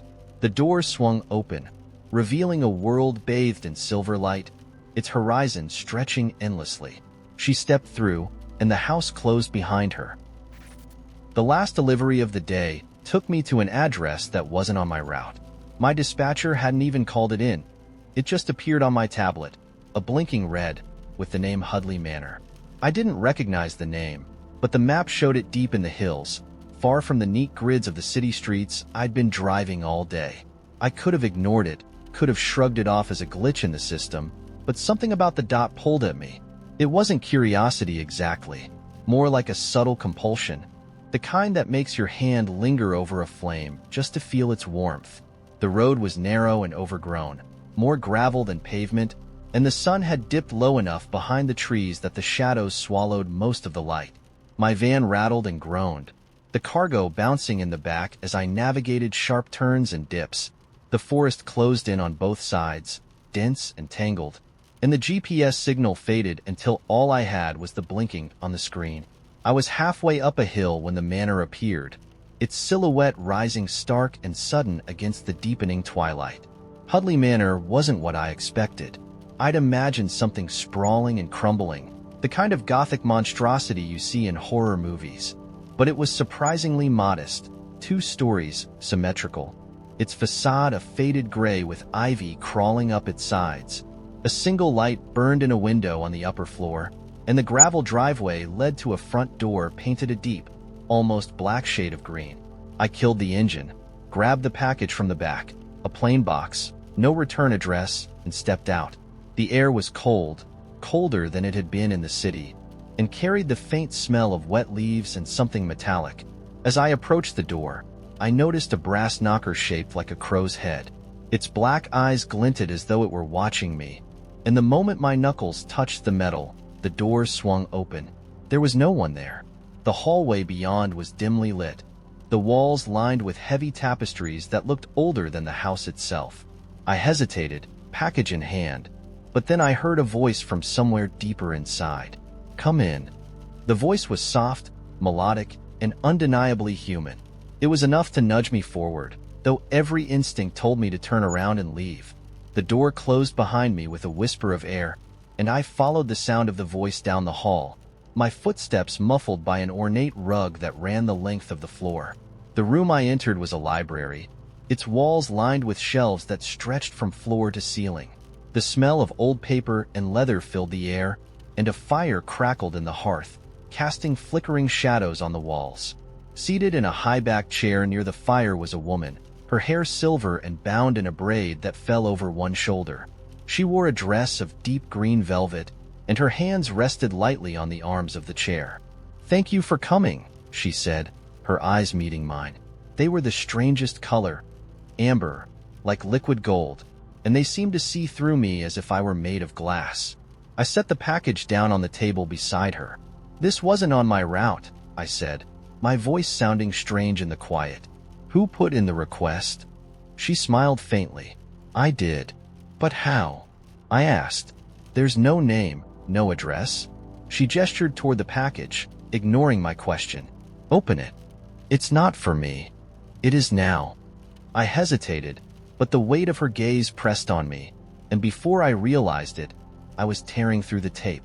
Inside was a book, its cover black and unmarked, its edges gilded in gold. It looked ancient, the kind of book you see behind glass in museums. When I lifted it from the box, the leather felt warm against my skin, and I swore I felt something shift beneath my fingers. "What is this?" I asked, holding it out to her. Her smile deepened, though it didn't reach her eyes. "That," she said, "is your invitation." "Invitation to what?" She didn't answer. Instead, she rose from the chair with a grace that made it seem like she hadn't moved at all, and she walked past me, her hand brushing my shoulder as she passed. "Come with me." I followed her through another hallway, then down a spiral staircase that descended far deeper than the manor should have allowed. The walls here were stone, rough and damp, and the air grew colder with each step. The only light came from torches set into iron brackets, their flames flickering unnaturally, casting shadows that didn't move with the fire. At the bottom of the stairs was a door, massive and iron-bound, with no visible hinges or handle. The woman placed her hand against it, and the metal groaned as it swung inward, revealing a chamber that made my breath catch. The room was circular, its walls carved with intricate patterns that seemed to shift when I looked directly at them. At the center was a pedestal, and on that pedestal sat another book, larger than the one I still carried. This one was open, its pages glowing faintly, the text written in a language I didn't recognize. "Why am I here?" I asked, my voice barely audible. The woman turned to me, her expression unreadable. "You delivered it," she said, gesturing to the book in my hands. "Now you must write." "Write what?" "What happens next?"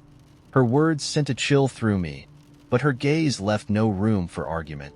She stepped aside, and I approached the pedestal slowly, my footsteps echoing in the cavernous space.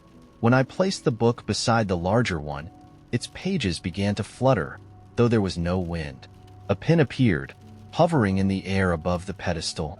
The woman's voice came from behind me, low and steady. "What you write will be," she said. "Be careful." The pen lowered itself into my hand, and I felt the weight of it as though it were part of me. The page in front of me was blank, its surface glowing faintly, waiting for the first mark. I hesitated, my mind racing, and then the pen began to move.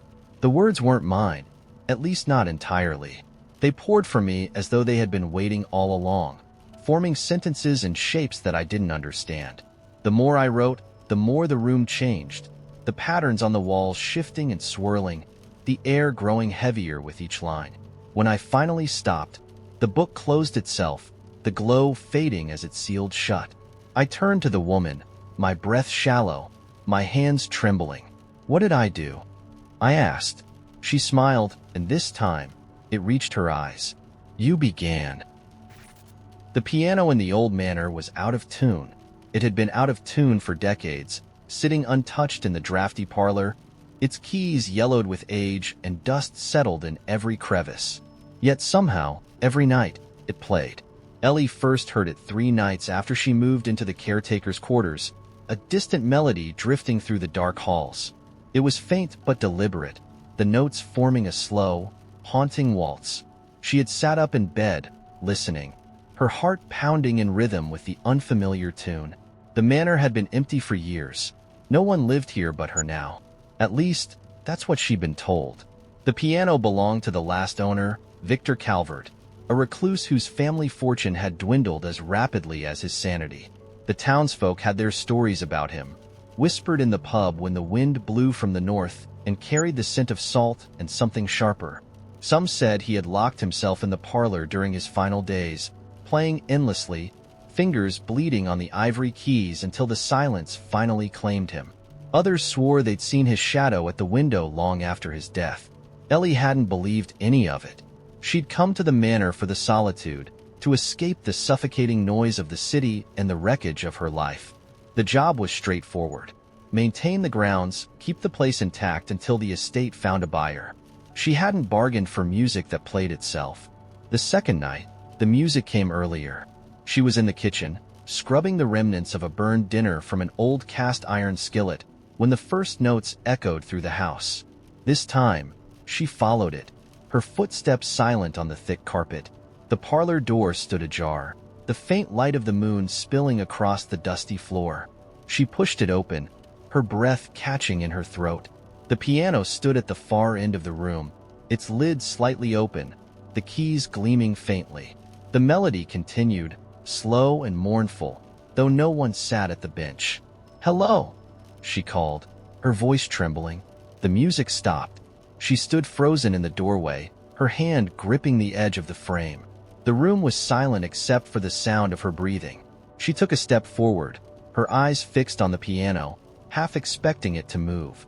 When nothing happened, she approached it, running her fingers lightly over the lid. The wood was cool, smooth despite the years of neglect. She sat on the bench, pressing one key experimentally. The note was flat, discordant, and it lingered too long in the air. She tried another, then another, the sound grating against her ears. It was impossible. No one could have played the music she'd heard on this piano. That night, she didn't sleep. The next morning, she called the estate's lawyer, Mr. Graff, a curt man with an irritatingly calm demeanor. "Are there any other keys to the house?" she asked, trying to keep her voice steady. "No," he replied after a long pause. "The place has been locked up for years. Why do you ask?" She hesitated. "I think someone's been inside." "Nonsense," he said. "You're the only one there. Probably just the wind rattling the shutters. Old houses do that." "It wasn't the wind." "Well, whatever it is, I'm sure it's nothing to worry about," he said, his tone dismissive. "Just keep an eye on things, and call me if there's any real trouble." She hung up, frustration bubbling in her chest. That night, the music came again. This time, it was louder, more insistent. She didn't hesitate. She grabbed the flashlight from her nightstand and stormed down the hall, determined to find the source. The parlor door was open again, swinging gently on its hinges. The melody filled the space, rich and vibrant, wrapping around her like a tangible thing. She stepped inside, her flashlight beam cutting through the gloom. The piano keys moved as if pressed by invisible hands, each note resonating with impossible clarity.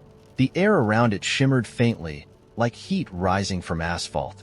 "Who's there?" she demanded, her voice cracking. The music stopped abruptly. For a moment, there was silence. Then, a whisper. "Why did you leave?" Ellie's flashlight flickered, and she spun around, searching the shadows. "Who said that?" No answer. The air felt heavy, oppressive, pressing against her chest. She turned back to the piano, but it was still.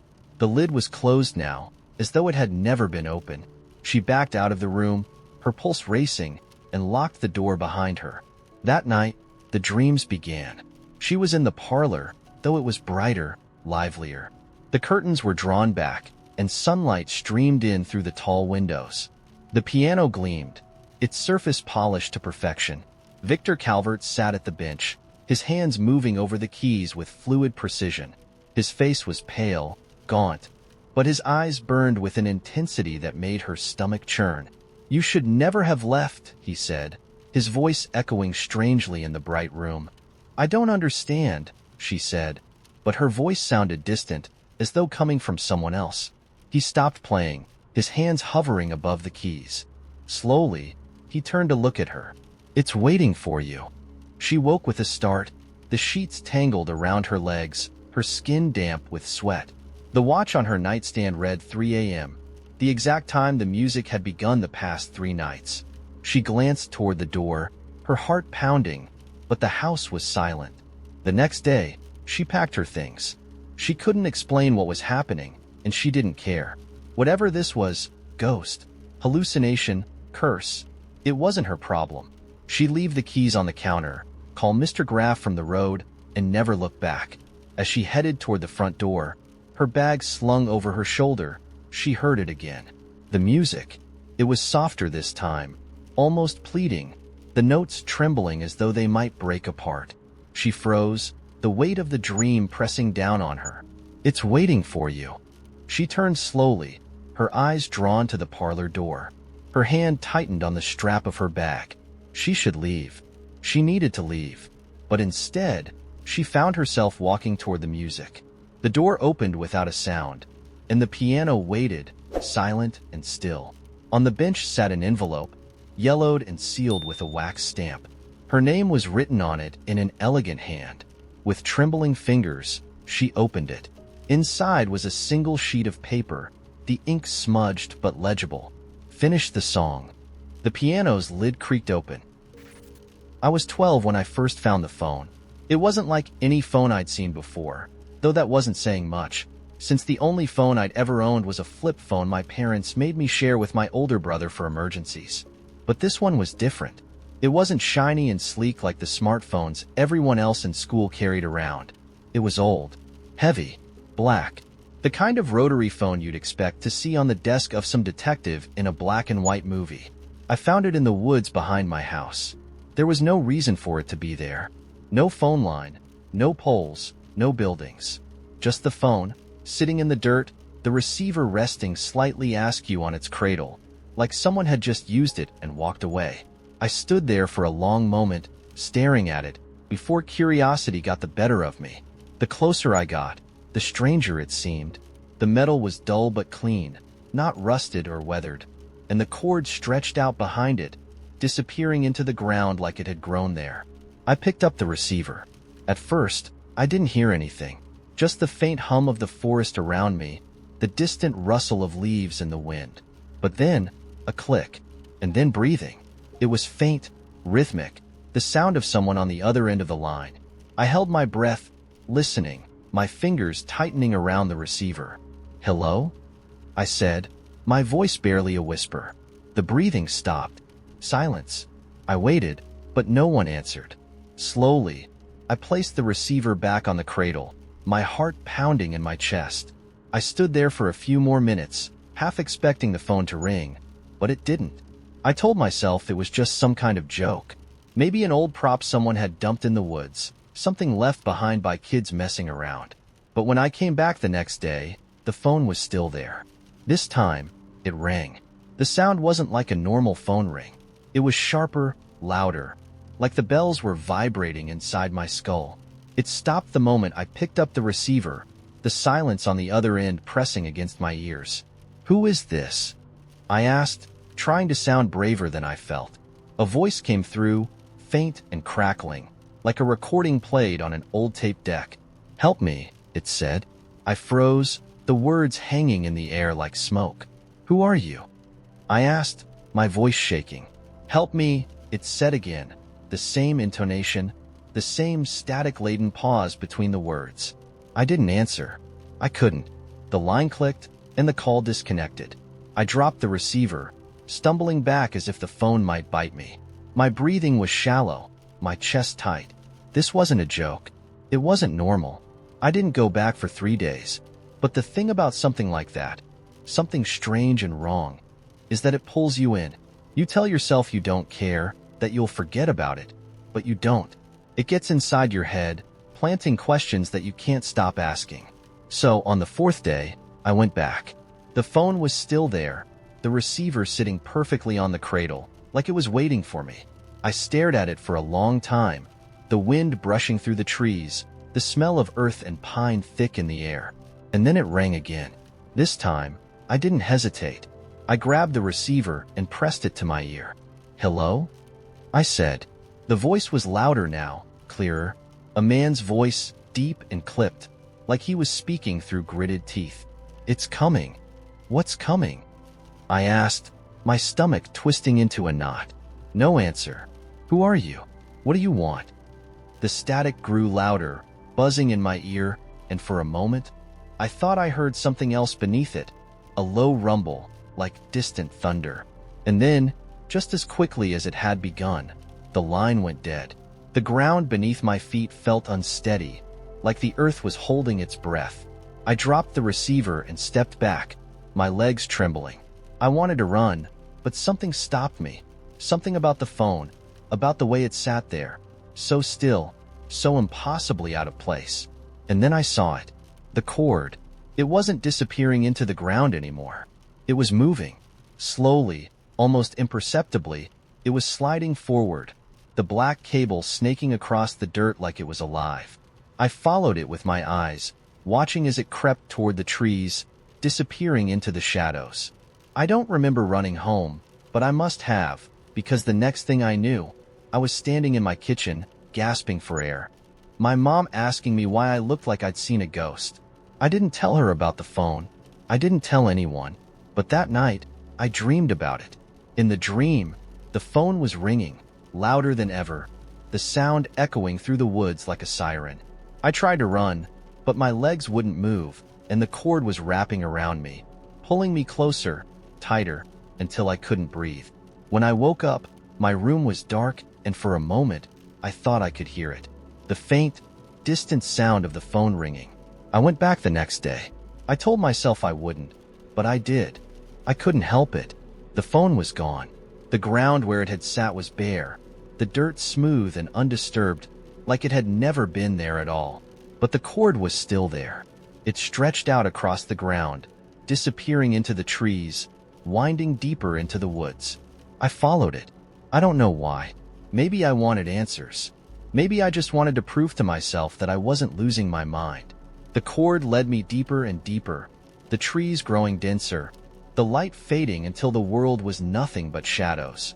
The air felt colder, heavier, and the sound of my footsteps seemed to vanish, swallowed by the forest. And then I saw it. The phone was sitting at the base of a tree, its receiver off the hook, the cord coiled around the roots like a serpent. The tree was massive, its trunk dark and gnarled, its branches twisting up into the sky like claws.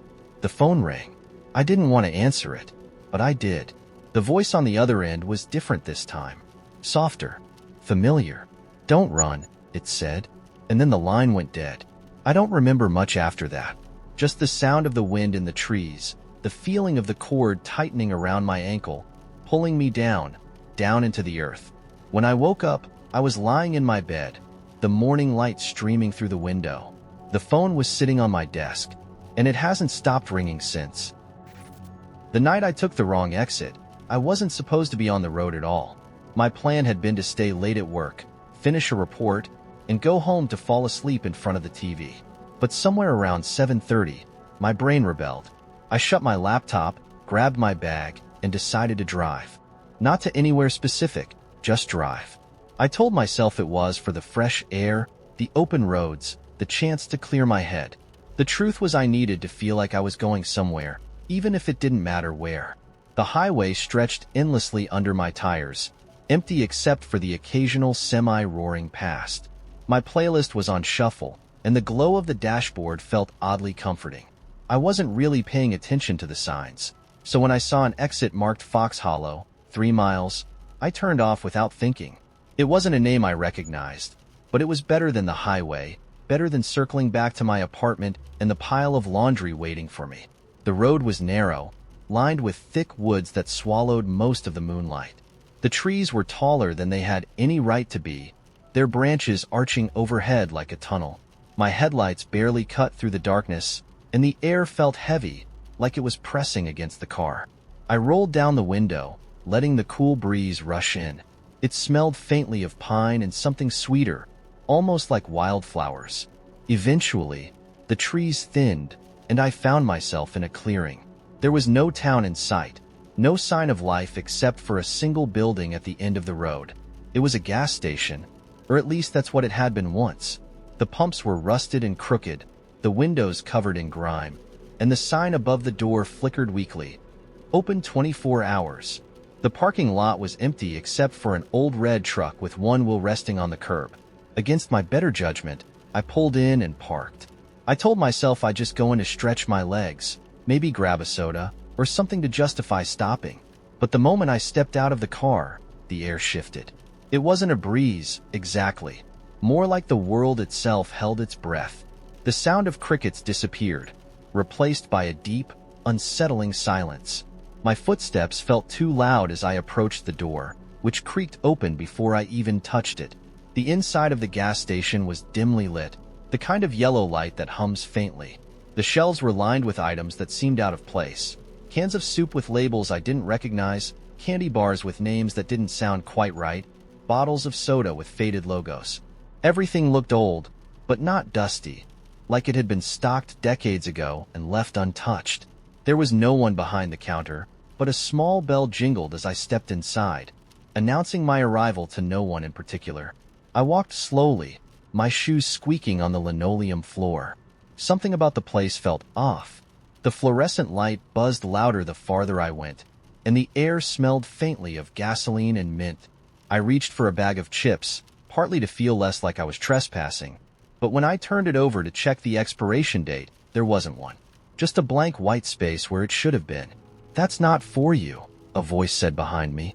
I froze, the bag still in my hand. When I turned around, a man was standing by the counter. He was tall and wiry, with sharp features that seemed to shift slightly when I looked at him too long, like my brain couldn't quite pin him down. He wore a black jacket with the sleeves pushed up, his hands resting casually on the counter. His eyes were dark, but there was something else in them, something that made my skin crawl and my chest tighten. "Sorry," I said, putting the chips back. "I didn't see anyone when I came in." "You don't belong here," he said, his voice calm but firm, like he was stating a fact. "Not yet." "What does that mean?" I asked, my voice sounding smaller than I wanted it to. He didn't answer. Instead, he reached under the counter and pulled out a small object, placing it on the surface between us. It was a key, plain and silver, with no tag or markings. "Take it," he said. I shook my head. "I don't need a key." "You will," he said, his tone leaving no room for argument. "I don't even know what it's for. You'll know when the time comes." His eyes met mine, and for a moment, the room seemed to tilt, the shelves bending and warping like they were made of liquid. "Take it, Evelyn." The sound of my name made my stomach drop. "How do you know my name?" He tilted his head slightly, the corner of his mouth twitching into something that wasn't quite a smile. "This place knows things," he said, "and you're not here by accident." I wanted to leave. I wanted to run out of that gas station, get in my car, and never look back. But my feet wouldn't move, and my hand was already reaching for the key. The metal was cool against my palm, heavier than it should have been. The moment I touched it, the buzzing lights grew louder, almost deafening, and the man stepped back, his eyes flicking toward the door. "You should go now," he said, "before you see too much." I didn't wait to be told twice. I shoved the key into my pocket and bolted for the door, the bell jingling behind me as I stumbled outside. The air felt different again, thicker, like I was moving through water. I ran to my car and started the engine, the tires screeching as I pulled out of the lot. The road was empty, the trees towering over me like silent sentinels. I didn't look back at the gas station. I didn't even glance at the rearview mirror. The drive felt longer this time, the darkness pressing in from all sides, but eventually, I saw the familiar glow of the city lights ahead. My shoulders sagged with relief as I turned onto my street, the key still a heavy weight in my pocket. When I got home, I pulled it out and placed it on the kitchen counter. It looked ordinary, unremarkable, but I couldn't shake the feeling that it wasn't. I tried to forget about it, to convince myself it had all been a strange dream, but every time I looked at it, I felt the weight of the man's words. You'll know when the time comes. It's been 3 months since that night, and I still don't know what the key is for. But every now and then, I wake up in the middle of the night with the sound of the bell ringing in my ears, and I dream of the gas station, its shelves stocked with things that don't belong. The key sits on my bedside table now, and sometimes when I touch it, I swear I can hear faint whispers, like voices coming from far away. I haven't taken the wrong exit since, but I'm starting to think that one day, the exit will find me again. And this time, I won't be able to leave so easily. Have you ever been handed something that felt like more than just an object? Something that felt like a question waiting for an answer? The letter came in a plain white envelope, tucked beneath a stack of circulars and overdue bills. Margot almost missed it entirely. She stood at the kitchen counter, sorting through the pile with half her attention, her other hand nursing a mug of tea gone cold.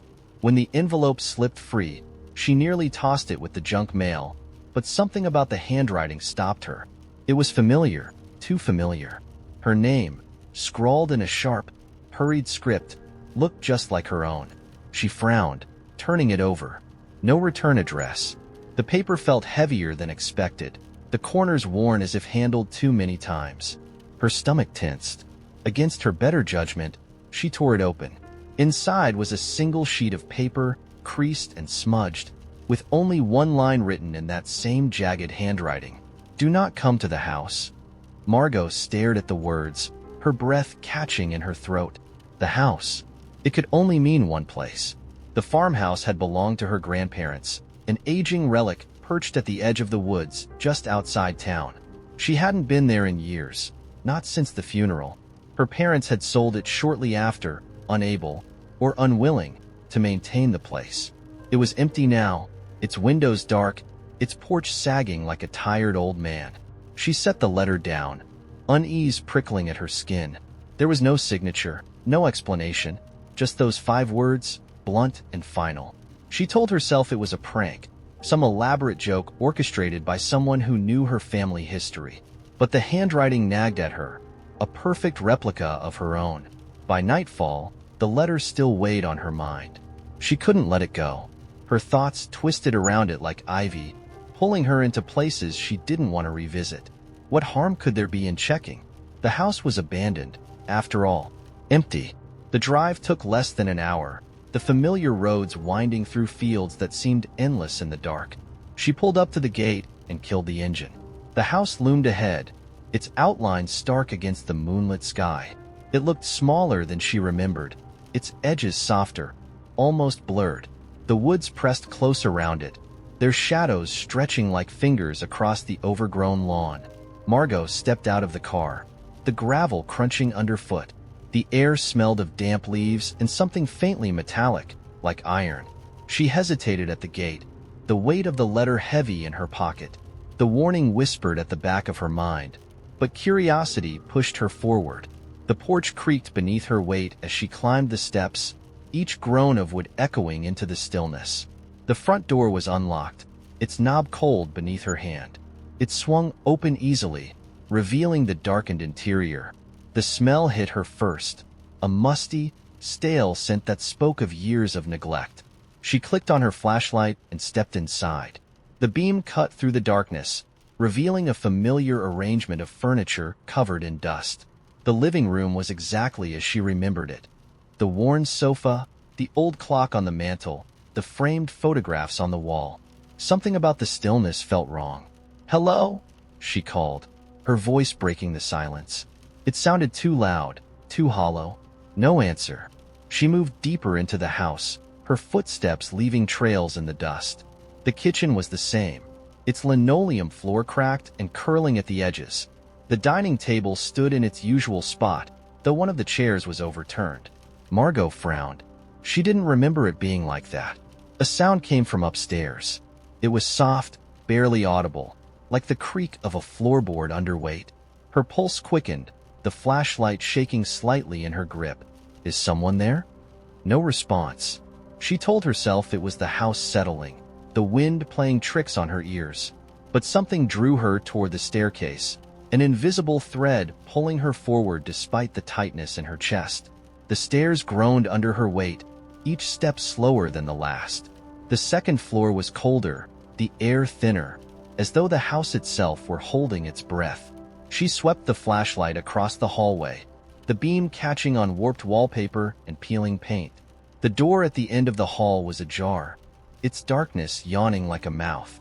Margot's legs felt heavy, her movements mechanical. The letter burned in her pocket, a silent reproach. She reached the door and pushed it open.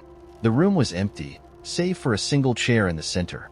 On it sat a box, plain and unmarked. The sight of it sent a chill through her, though she couldn't explain why. She approached slowly, her breath shallow. The box was ordinary, its cardboard worn and unremarkable. But when she touched it, her skin prickled as if static had passed through her. Inside was a photo. It was old, its edges yellowed, the image faded. A group of people stood in front of the house, their faces blurry and indistinct, as though the camera had failed to capture them fully. In the corner of the photo stood a figure she recognized immediately. It was her. The resemblance was uncanny, down to the tilt of her head, the way she stood slightly apart from the others. But it couldn't be. The photo looked decades old, the people dressed in clothes from another era. Behind her, the floor creaked. She spun around, the flashlight beam catching nothing but empty air. Who's there? The silence pressed against her ears, thick and suffocating. She backed toward the door, the photo clutched in her hand. The hallway stretched before her, longer than it had been, the shadows deeper. As she stepped into the hall, the door slammed shut behind her with a force that shook the walls. The flashlight flickered, its beam sputtering before plunging her into darkness. She ran, her footsteps echoing in the narrow space. The house seemed to shift around her, its walls bending and warping. The stairs appeared ahead, impossibly far, and as she reached them, she felt the air change. A voice, low and rasping, came from behind her. You shouldn't have come. Margot didn't look back. She bolted down the stairs, her lungs burning. The front door was open now, the night spilling in like a lifeline. She threw herself outside, her legs carrying her toward the car. When she reached it, she fumbled with the keys, her hands shaking. The engine roared to life, and she sped away, the house shrinking in her rearview mirror. The letter was still in her pocket when she got home, though the words had changed. You were warned. The train pulled into the station at 2:14 a.m., a quiet, solitary arrival that went unnoticed by the sleeping town. I wasn't supposed to be there. No one was. The station didn't run trains that late anymore, hadn't in years, and yet, here I was, sitting on the last bench under a flickering fluorescent light, a steaming coffee in my hands and my bag at my feet. I'd come because of the letter. It had arrived 2 days ago, written in elegant but shaky handwriting on thick, cream-colored paper, the kind you only see in antique shops or the bottom of a forgotten drawer. It read, "Take the 2:14 train. Bring nothing you're afraid to lose. D." There was no return address, no explanation, just that simple instruction. The envelope was postmarked from a town I'd never heard of, a place too far from anywhere to make sense. But something about the letter pulled at me. Maybe it was curiosity, or boredom, or the faint, sinking feeling that my life had drifted into something too ordinary, too predictable. So, I packed my bag with only the essentials, left my apartment key under the mat, and came to the station. The train looked old, impossibly old, its metal sides worn and streaked with grime. Its windows reflected nothing, as though the glass wasn't quite glass, and the engine made a low, steady hum that I felt more than heard. There was no conductor, no announcement, no one else waiting on the platform. The door slid open with a hiss, and warm air rushed out, carrying the faint scent of smoke and cedar. I stepped inside. The first thing I noticed was the carpet. It was deep red, with a repeating pattern of golden stars that shimmered faintly under the dim light of the sconces lining the walls. The The second thing I noticed was the silence. It was the kind of silence that swallows sound, so heavy it pressed against my ears. There were no other passengers, no crew, just rows of empty seats, each one upholstered in dark green fabric with tiny gold stitching, their armrests polished to a dull shine. I took a seat near the middle, my bag on the floor between my feet. The train began moving almost immediately, its motion smooth and soundless. Outside the window, the world slipped away into darkness, the station vanishing in a blink, replaced by shadowy shapes that shifted and stretched in ways that didn't quite make sense. I couldn't tell if we were moving through a forest, a tunnel, or something else entirely. The glass was cool against my fingertips, but when I pressed my hand to it, the shapes outside seemed to ripple, as though I were looking into water. I sat back, my pulse quickening. The letter hadn't said where the train was going, only that I needed to be on it. A part of me wanted to stand, to explore the other cars, to figure out if I was truly alone. But something about the stillness of the train made me hesitate, like any movement might disturb the delicate balance of the place. That's when I saw the first shadow. It was faint at first, just a flicker of motion at the edge of my vision. I turned my head, but there was nothing there. Just the empty seats, the soft glow of the sconces, and the faint hum of the train. I told myself it was nothing, just my imagination playing tricks on me. But then it came again, this time closer. A dark shape, vaguely human but wrong, like it had been stretched or folded in ways a body shouldn't bend. It moved quickly, darting from one seat to the next, and for a moment, I thought I saw it glance at me before it disappeared. I gripped the armrests, my breath catching in my throat. The air in the car felt heavier now, the silence thicker. I wanted to call out, to demand to know if someone else was there, but the words caught in my throat. The train didn't slow. It didn't stop. It just kept moving, the shapes outside the window growing darker, less defined, until it felt like we were traveling through nothing at all. The shadow appeared again, closer this time, standing in the aisle just a few rows ahead of me. It didn't move, didn't breathe, just stood there, its outline flickering like a candle caught in the wind. And then, without warning, it was gone. I don't remember standing. I don't remember grabbing my bag or stepping into the aisle. But suddenly, I was moving, walking toward the back of the car, my feet silent against the carpet. The sconces flickered as I passed, their light casting strange, shifting shadows that danced along the walls. The door to the next car slid open with a quiet hiss, and I stepped through. This car was different. The carpet was darker, almost black, and the seats were lined with silver stitching instead of gold. A faint mist hung in the air, swirling gently as though disturbed by some invisible breeze.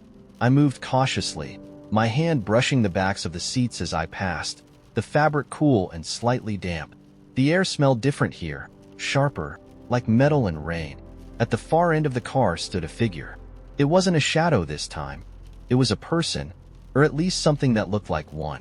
They wore a long coat, dark and heavy, their face obscured by a wide-brimmed hat that cast their features in shadow. They stood perfectly still, their head tilted slightly, as though they were listening to something I couldn't hear. "Who are you?" I asked, my voice trembling slightly. The figure didn't respond. Instead, they raised a hand, their gloved fingers pointing to the seat nearest to me. I glanced down and saw another envelope, identical to the one I'd received, resting neatly on the seat. My name was written on it in the same elegant, shaky handwriting. I picked it up, my hands trembling, and opened it. The note inside was shorter than the first. "Not everything you lose is worth keeping. D." I looked up, but the figure was gone. The car was empty again, the mist swirling faintly around my feet. The train's motion was smoother now, almost hypnotic, and the shapes outside the window had shifted once more. I could see faint glimmers of light, small and distant, like stars scattered across a black sea. I didn't return to my seat. Instead, I sat in the nearest chair, the envelope still clutched in my hand, and stared out the window. The train didn't stop. It didn't slow. It just kept moving, carrying me toward a destination I couldn't begin to imagine. And for the first time, I wasn't sure if I wanted to know where it was taking me. On Tuesday afternoon, my shadow didn't follow me home. I noticed when I reached the steps of my apartment building, just as the sun was slanting low in the sky, spilling golden light across the concrete. Usually, my shadow would stretch out in front of me, long and distorted, waving in time with my arm movements or swaying when I shifted my bag to the other shoulder. Today, there was nothing. At first, I thought it was the angle of the sun or some quirk of the light filtering between the buildings, but I turned to check, and there it was, about 10 feet behind me, standing still. It wasn't connected to my feet anymore. It wasn't moving when I moved. I took a step to the left, and it didn't follow. It just stood there, on the ground, a silhouette of me frozen in the middle of the sidewalk. I laughed nervously, glancing around to see if anyone else had noticed, but the street was empty except for a man on a bike a block away and a woman with headphones crossing the intersection. They didn't even look in my direction. I turned back to my shadow. It tilted its head. I staggered back, my heart jolting into my throat. My shadow had never done that before. It had no face, no eyes, no mouth, but somehow I could feel it watching me. "Okay," I muttered under my breath, gripping the strap of my bag like it was some kind of anchor. "This is fine. Just fine." The shadow didn't move. It stayed rooted in place, the edges of its form sharp and crisp, darker than any shadow had any right to be. I took another step back toward the stairs of my building, keeping my eyes on it. "You coming?" I said, trying to sound casual, as though talking to a shadow that had just detached itself was the kind of thing I did all the time. It didn't respond. Instead, it raised its arm and pointed down the street. I froze. No," I said, shaking my head. "I'm going inside." The shadow didn't lower its arm. It just stood there, pointing. Something about the gesture made my stomach twist. There was no malice in it, no threat, no warning, but it wasn't neutral either. It felt expectant. "Look," I said, taking another step back. "I don't know what you want from me, but I'm not going anywhere. If you want to act weird, do it without me." The shadow didn't move for a long moment, and for a second, I thought maybe that was it. Maybe it was giving up, or going back to wherever shadows go when they've had enough. But then, slowly, it began to walk away. It didn't glide or flicker like a shadow should. It walked, step by step, its feet touching the ground in the same deliberate rhythm as a person. And somehow, I knew it wanted me to follow. I stood there, rooted to the spot, watching as it made its way down the street. It didn't turn back. It didn't pause to see if I was coming. It just kept walking, its dark form sharp against the golden light. I told myself to go inside, to ignore it, to forget it ever happened. But my feet were already moving, carrying me down the steps and onto the sidewalk. I followed it. The shadow led me through the neighborhood, past the park where kids were playing soccer, past the coffee shop I went to on weekends, past the grocery store with the flickering neon sign. No one else seemed to notice it, or me, for that matter. It was like I was walking through the edges of a dream, where everything felt a little too quiet, a little too distant. Finally, the shadow stopped. It was standing in front of a door. The door didn't belong there. We were in an alley I'd passed 1,000 times before, a narrow, grimy space between two brick buildings where the dumpsters always smelled like stale beer and something metallic. There had never been a door there before, but now there it was. It was wooden, painted black, with a brass handle that gleamed faintly in the fading light. There was no frame, no hinges, just a door standing upright in the middle of the alley, as though someone had ripped it out of a house and dropped it there. The shadow stood in front of it, waiting. I swallowed hard, my pulse thrumming in my ears. "You want me to open it?" I asked, my voice barely above a whisper. The shadow didn't respond. "Fine," I muttered, stepping closer. My hand hovered over the brass handle. It was warm to the touch, warmer than it should have been. I turned the handle. The door swung open without a sound. Behind it, there was no alley. There was no city. There was something else. It was hard to describe, even while I was looking right at it. It wasn't a place, not exactly. It was more like the idea of a place. Shapes and colors shifting in and out of focus, forming landscapes that didn't quite make sense. A forest with trees that bent at impossible angles. A staircase spiraling up into a sky filled with strange constellations. A vast, empty plain where the ground shimmered like glass, reflecting a sun that wasn't there. And in the middle of it all, a figure. It wasn't human. Not entirely. It stood tall and thin, its form wrapped in layers of shadow that moved like fabric in the wind. Its face was obscured, not by darkness, but by something that shimmered faintly, like heat rising off pavement. It raised its head as I stepped through the door, and though it had no eyes, I could feel it watching me. "You've come," it said. Its voice wasn't loud, but it filled the space, resonating in my chest like a low, steady hum. "I didn't have much of a choice," I said, glancing back at the door. My shadow was gone now, vanished the moment I stepped inside. The figure tilted its head, a motion that felt both curious and unnervingly precise. "No one ever does," it said. "What is this place?" I asked, taking another cautious step forward. It didn't answer right away. Instead, it reached out a hand, long, thin fingers made of something that looked like smoke, and gestured to the shifting landscape around us. "This is the in-between," it said. "The space between what is and what could be." "That's not an answer," I said, trying to keep my voice steady. It chuckled, a sound like wind through hollow bones. "No, I suppose it's not. But answers are earned, not given." "What does that mean?" "You'll see." And before I could ask anything else, the world around me began to shift. The ground melted into the sky folded into the horizon, and I fell forward into the endless, shifting unknown. The train arrived in the middle of the night, not listed on any schedule. It rumbled into the small, unremarkable station with an air of authority, its dark steel glinting under the weak glow of the platform lights. Eleanor was the only person there, waiting for a train that didn't seem to be coming. She'd missed the last bus out of town, and the next scheduled train wasn't until dawn. The sudden arrival of this one jolted her out of her half-asleep stupor. The doors slid open with a hiss. Inside, the train gleamed impossibly clean, its seats upholstered in rich burgundy velvet, the walls lined with brass fixtures that caught the light like jewelry. There were no passengers, only a uniformed attendant who stood at the doorway, their face obscured by the brim of their cap. "Going somewhere?" the attendant asked, their voice smooth, with a cadence that suggested they already knew the answer. Eleanor hesitated, clutching her bag tighter. Well, yes. I need to get to Ravencourt." "This train can take you," the attendant said, stepping aside to make way. It wasn't right. Trains didn't just appear without notice. But the thought of spending the night shivering on the bench outside the locked station building was worse. Ravencourt was only a few hours away, and this train, strange as it seemed, was going in the right direction. She nodded, stepping inside.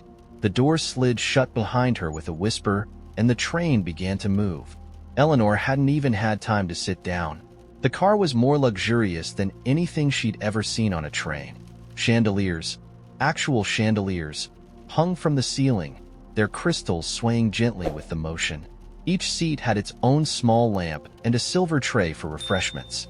The air smelled faintly of something floral, mingled with the faint metallic scent of machinery. She chose a seat near the window and tried to relax. Outside, the world blurred into a smudge of black and gray, the train moving faster than any she'd ever been on. The attendant had vanished, and Eleanor felt the silence pressing against her like a weight. She checked her phone. No signal. The clock read 2:17 a.m. She sat back, trying to ignore the sense that something was off. The rhythmic sound of the wheels on the track was soothing, lulling her into a light doze. When she opened her eyes, the car was no longer empty. A man sat across from her, his face hidden behind a newspaper. His suit was impeccably tailored, the fabric catching the light like liquid. He didn't look up, didn't acknowledge her presence at all, though Eleanor was sure he hadn't been there a moment ago. "Excuse me," she said, her voice tentative. "Do you know where this train is going?" The man lowered the newspaper, revealing a face that was eerily perfect, symmetrical to the point of unease, his features too sharp, too exact. His eyes, pale and unblinking, fixed on her. "To the place you're meant to be." Her stomach tightened. Is this train going to Ravencourt?" The man smiled, a thin, calculated expression. Eventually. What does that mean? She demanded, her voice rising despite herself. But the man didn't answer. He raised the newspaper again, effectively dismissing her. Eleanor stood, intending to find the attendant, but the car seemed longer now, stretching out in both directions. The chandeliers flickered overhead, casting strange shadows on the plush carpet. She walked toward the door at the far end, her footsteps muffled, the air around her growing heavier with each step. The door opened into another car identical to the first, though this one was completely empty. The train rumbled beneath her feet, the motion steady and relentless. She moved to the next car and the next, each one a mirror of the last. By the fourth car, her chest felt tight, and her pulse thudded in her ears. "Miss?" She spun around. The attendants stood behind her, their face still obscured by the brim of their cap. "Is something wrong?" "This train," Eleanor said, her voice shaking. Something's not right. Where is it going?" "Where you need to be," the attendant repeated, their tone almost apologetic. "That doesn't make sense," she snapped, her frustration boiling over. "I need to get to Ravencourt. Just Ravencourt. That's all." The attendant tilted their head, considering her words. "Are you sure?" Eleanor stared at them, thrown by the question. "Of course I'm sure. Why wouldn't I be?" The attendant sighed, a sound filled with something like pity. "You came here for a reason, even if you don't remember. This train doesn't take passengers by accident." Her mind reeled. "What reason? I don't understand." "You will," they said, "when you're ready." Before she could respond, the lights flickered and the attendant was gone. The train shuddered, its motion growing erratic, the hum of the wheels rising to a sharp whine. Eleanor stumbled back to her seat, clutching the armrest as the car swayed violently. Outside, the darkness seemed to ripple, shapes moving just beyond the edge of perception. The train slowed, the sound of brakes screeching like a scream. It came to a stop in the middle of nowhere, the windows revealing nothing but an empty expanse of mist. Eleanor's chest tightened. She didn't want to leave the train, but staying felt equally impossible. The door at the far end of the car opened. The man with the newspaper stepped through, his pale eyes locking onto hers. "It's time." "Time for what?" she whispered, her voice barely audible over the pounding of her heart. "To remember." Eleanor's vision blurred, memories surfacing in sharp, disjointed fragments. A hospital room, a monitor flatlining, her mother's hand slipping from hers. The ache in her chest expanded, overwhelming her. She sank to her knees, gasping for air. The man knelt beside her, his voice soft now. "You're not going to Ravencourt, Eleanor. That was never the destination." "Then where?" she choked out, tears streaming down her face. "To the place beyond," he said, and the words settled over her like a weight she could not lift. The train began to move again, faster and faster, the mist outside giving way to light, bright, unrelenting, endless. Eleanor closed her eyes, her mind letting go of questions she no longer had the strength to ask. The first time the door appeared, it was raining. Not a polite drizzle, but the kind of relentless downpour that soaks through your jacket and makes you feel like the sky itself is trying to drown you. I'd forgotten my umbrella, of course, and was doing my best to huddle under an awning when I saw it. The door wasn't attached to a building or anything else for that matter. It was just there, freestanding in the middle of the alley across the street. It looked old.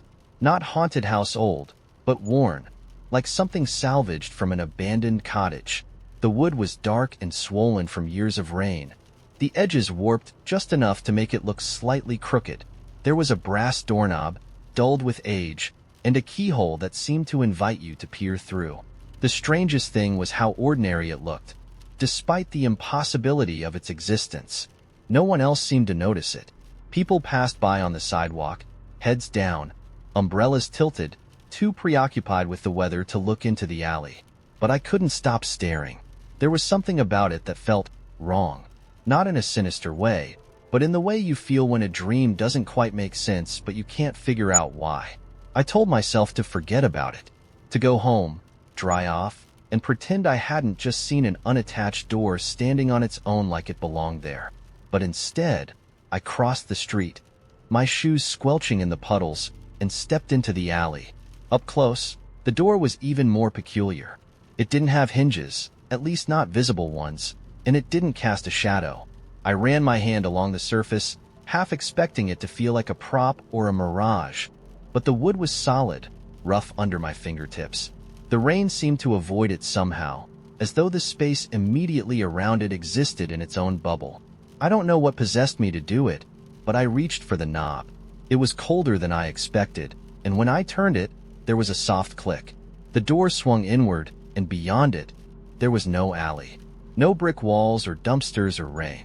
Just a soft, amber light, like the glow of a fireplace spilling out from an unseen source. I should have walked away. Every rational part of me knew that. You don't open strange doors in strange alleys, especially not ones that shouldn't exist. But curiosity has always been my downfall. Before I could stop myself, I stepped through. The air was warm on the other side, carrying a faint, sweet scent that reminded me of cinnamon. I found myself standing in what looked like a study, though it was unlike any study I'd ever seen. The walls were lined with bookshelves that stretched so high, they disappeared into shadow. The floor was covered in an intricately woven rug, its patterns shifting subtly when I tried to focus on them. A single armchair sat in the center of the room, its fabric worn but inviting, and beside it was a small table with a steaming cup of tea and an open book. The door swung shut behind me, the click of the latch breaking the silence. I spun around, my heart racing, but when I tried to grab the knob, it wouldn't budge. There was no lock, no visible mechanism holding it shut, just an unyielding resistance, like the door itself had decided I wasn't going back. "Welcome," a voice said. I turned sharply, my eyes darting around the room, but there was no one there. The voice wasn't loud, but it was clear, each word deliberate, as though it was being spoken directly into my mind. "Who's there?" I asked, trying to keep my voice steady. "Sit," the voice replied, ignoring my question. "You've come a long way." I hesitated, my eyes flicking to the armchair. Something about the room felt alive, as though it was waiting for me to make a decision. The tea on the table was still steaming, the faint tendrils of vapor curling upward in slow, lazy spirals. Against my better judgment, I stepped forward and sat down. The chair was warm, almost unnaturally so, and the fabric seemed to mold itself to my shape. As soon as I settled, the book on the table flipped a page, its movements precise and deliberate, as if guided by an invisible hand. "This is a place for stories," the voice said, softer now, "and you have brought yours." "I don't understand," I said. "What is this? Where am I?" "You are where you need to be," the voice replied. "The door doesn't appear unless it's called." "Called?" I frowned. I didn't call for anything. The room was silent for a moment, as though considering my words. Then the book turned another page, its edges rustling faintly. "You have questions," the voice said, "and you have regrets. That is why you're here." I felt a chill creep down my spine, despite the warmth of the room. "What do you mean, regrets?" The book's pages stopped turning, and the open spread seemed to shift, the blank paper darkening until words began to appear. They were written in a flowing, unfamiliar script, yet I could read them as clearly as if they were in my own handwriting. "What if you had stayed?" My breath caught.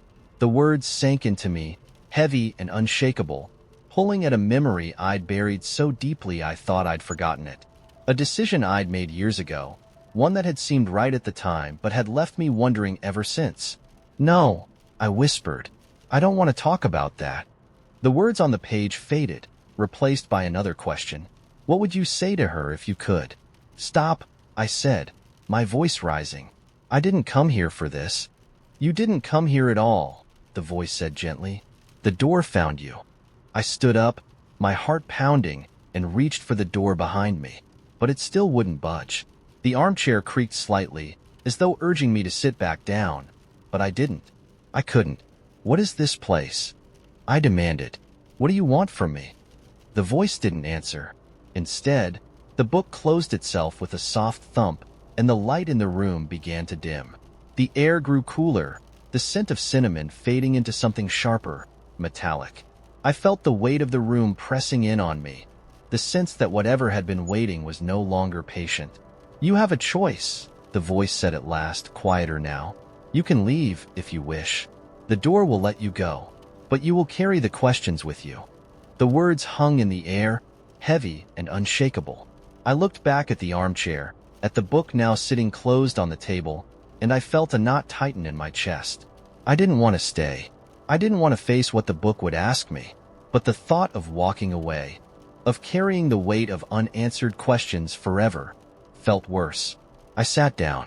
The book opened again. On the first Tuesday of every month, my mailbox receives a letter from myself.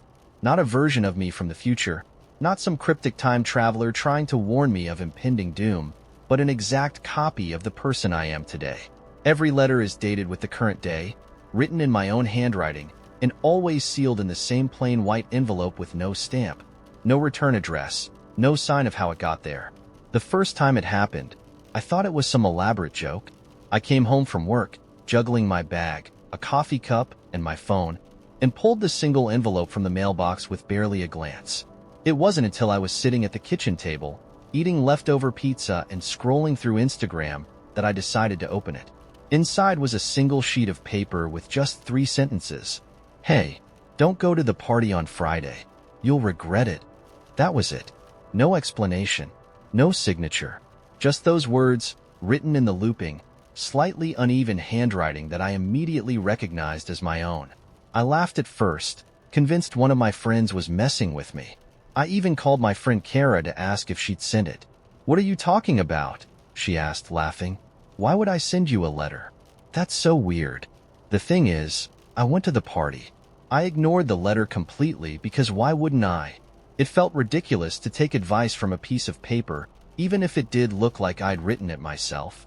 And I did regret it. It wasn't anything dramatic. No car crash, no catastrophic series of events. Just an overwhelmingly bad night. I spilled beer on my shirt, got into a stupid argument with someone I barely knew, and had an emotional breakdown in the bathroom because, for some reason, the fight made me think about my ex. By the time I got home, my face was streaked with mascara, and my throat was sore from crying. It wasn't until I saw the crumpled letter on the kitchen counter that I remembered. The next month, there was another letter. This one read, "Take the long way to work tomorrow. Trust me." I thought about it all night, turning the words over in my head like a puzzle I couldn't solve. When morning came, I caved.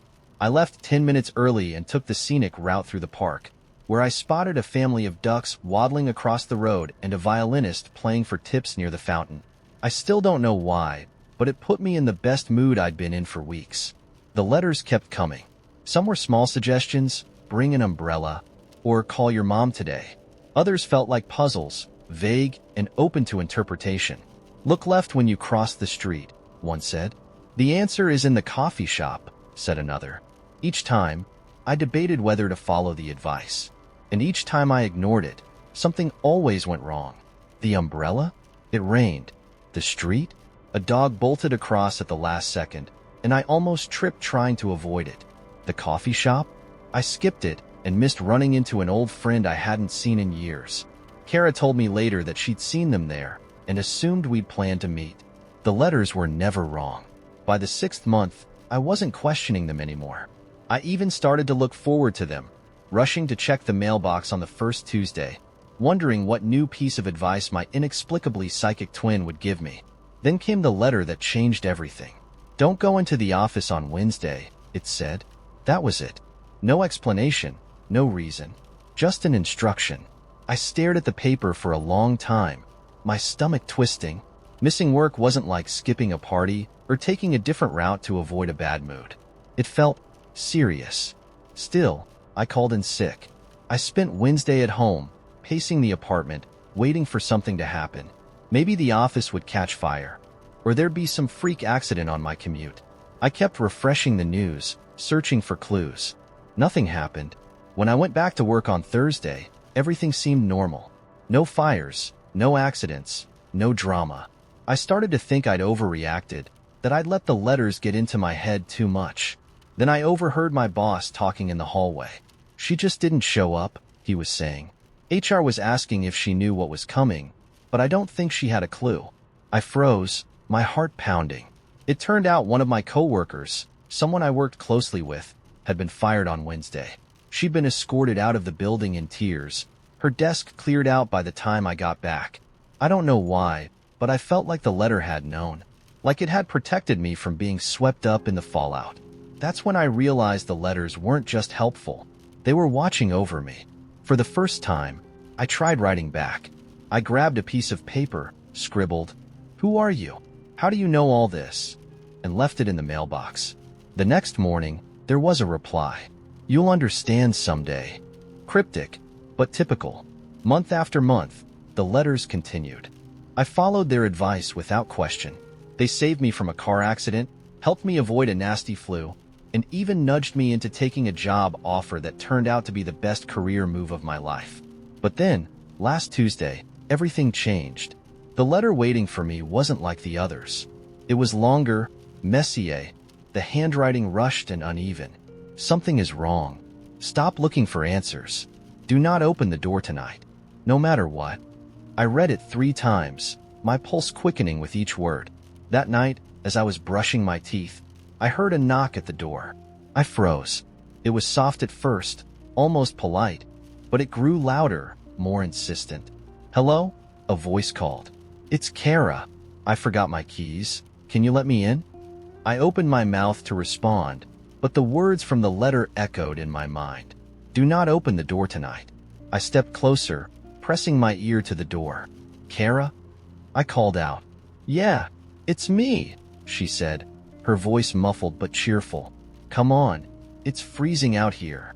I looked through the peephole, expecting to see my best friend, but there was no one there. The knocking stopped. I didn't sleep that night. In the morning, there was no sign anyone had been at my door. No footprints, no explanation. But the letter in my mailbox simply said, "Good job." I haven't told anyone about the letters. I don't think I ever will. Would you follow the advice, or would you try to figure out who's writing them? Because honestly, I don't think I want to know. Some mysteries are better left unsolved. The first time I saw her, I was walking through the park just after dusk. I wasn't supposed to be there. Technically, the park closed at sunset, but the gates were never locked, and the city never had enough cops to enforce the rule. The air smelled of damp leaves and wood smoke, the kind of autumn scent that makes you feel like something important is about to happen. The only light came from the faint glow of the street lamps outside the park, casting long, uneven shadows over the winding paths. I hadn't seen another person for blocks, which is why it startled me when I spotted her sitting on a bench, perfectly still, hands folded neatly in her lap. Her dress was old-fashioned, something you'd expect to see in black and white photographs, high-collared, long-sleeved, made of a material that shimmered faintly in the dim light. Her hair was dark and smooth, parted precisely down the middle, and her skin was so pale it almost seemed to reflect the moonlight. She didn't look at me as I passed. She just sat there, staring out at the pond in front of her, where the water was still and dark as polished obsidian. I walked faster, something about her presence making the hairs on the back of my neck stand on end. But as I rounded the curve of the path, I couldn't help glancing back. She was gone. The bench was empty, the pond undisturbed, and the only sound was the soft rustling of leaves in the breeze. I didn't sleep well that night. The second time I saw her was a week later, at the same park. It was just before dawn, the sky a pale, muted blue, the air heavy with mist. I'd woken up restless and decided to go for a walk, hoping the cold morning air would clear my head. This time, she was standing by the water's edge, her back to me. Her dress, though still old-fashioned, was different, lighter, more flowing, the kind of fabric that rippled even when the air was still. Her hands hung loosely at her sides, and her head was tilted slightly, as if she were listening to something just out of reach. "Hello?" I called out, my voice sounding small in the vast quiet of the park. She didn't move. I took a step closer, the gravel crunching under my boots, and she turned her head slightly. Not enough for me to see her face, but enough to let me know she'd heard me. "Are you okay?" I asked, unsure why I felt compelled to speak to her. She raised one hand and pointed across the pond. her arms slow and deliberate, like a clock's hand ticking into place. I followed her gesture, but the mist was too thick to see anything clearly. When I looked back, she was gone. This time, I didn't walk away. I ran. Over the next few days, I couldn't stop thinking about her. She wasn't like anyone I'd ever seen. Not just in how she looked, but in how she felt. There was something otherworldly about her presence, something that made the world around her feel heavier, like the air was holding its breath. I tried telling myself she was just someone who liked old clothes, someone who happened to be at the park twice when I was there.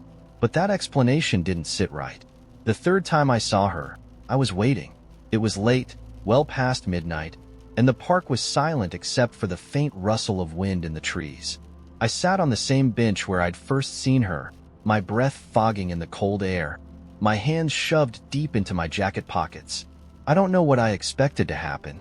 Part of me thought I was being ridiculous, that I'd sit there for hours and see nothing but shadows.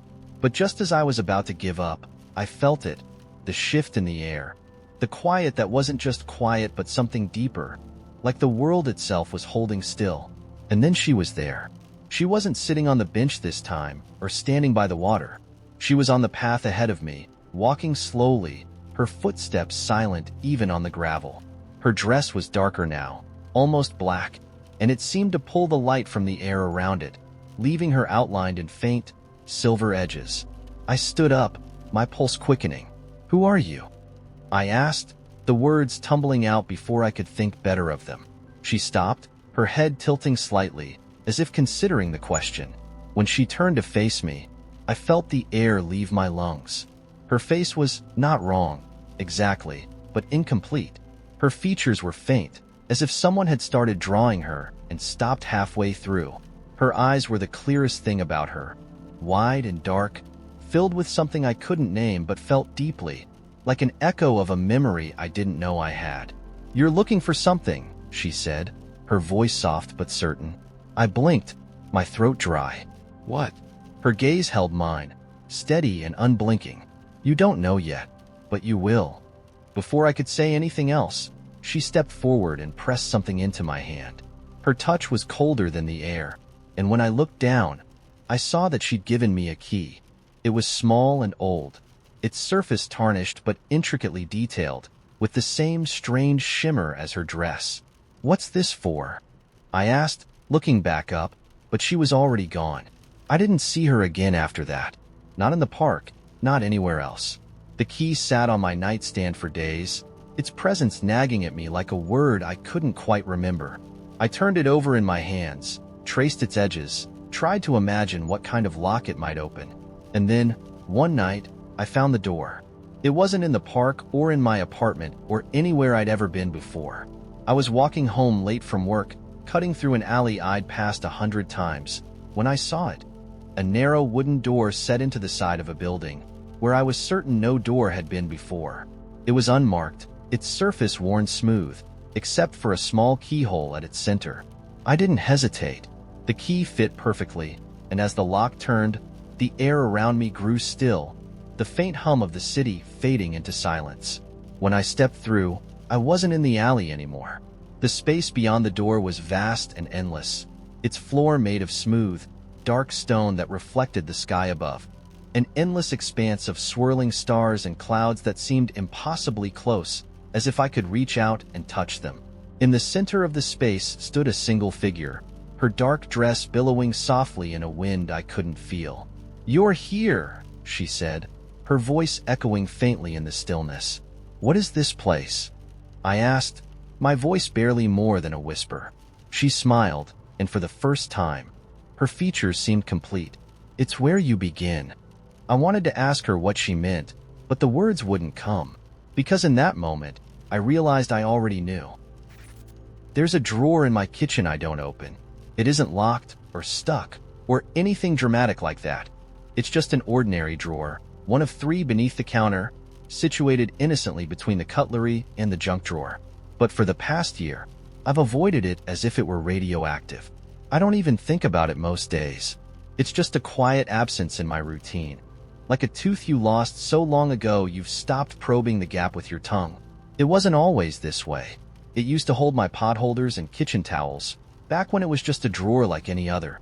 But then, one afternoon, I opened it and found the envelope. I remember the moment vividly, though I've spent the past 12 months wishing I didn't. I was cleaning, one of those rare bursts of productivity where you suddenly care deeply about the crumbs behind the toaster and the smudges on the cabinet doors. I'd pulled open the drawer to wipe it out, and there it was, lying perfectly flat against the bottom. A plain white envelope, sealed, with nothing written on it. At first, I thought I must have put it there myself and forgotten about it. People misplace things all the time. But the more I stared at it, the less that explanation felt right. It wasn't one of the envelopes I kept for bills or letters. It was thicker, heavier, almost like it was made from cardstock. I picked it up, turning it over in my hands, and I swear it felt warm, like it had been sitting under a heat lamp even though the drawer was cool. The first thing I did was check for any writing. There was nothing. No name, no address, not even the faint outline of something that had been erased. Just a blank envelope, sealed so tightly that the edges seemed fused. I thought about opening it, of course. It's what anyone would think.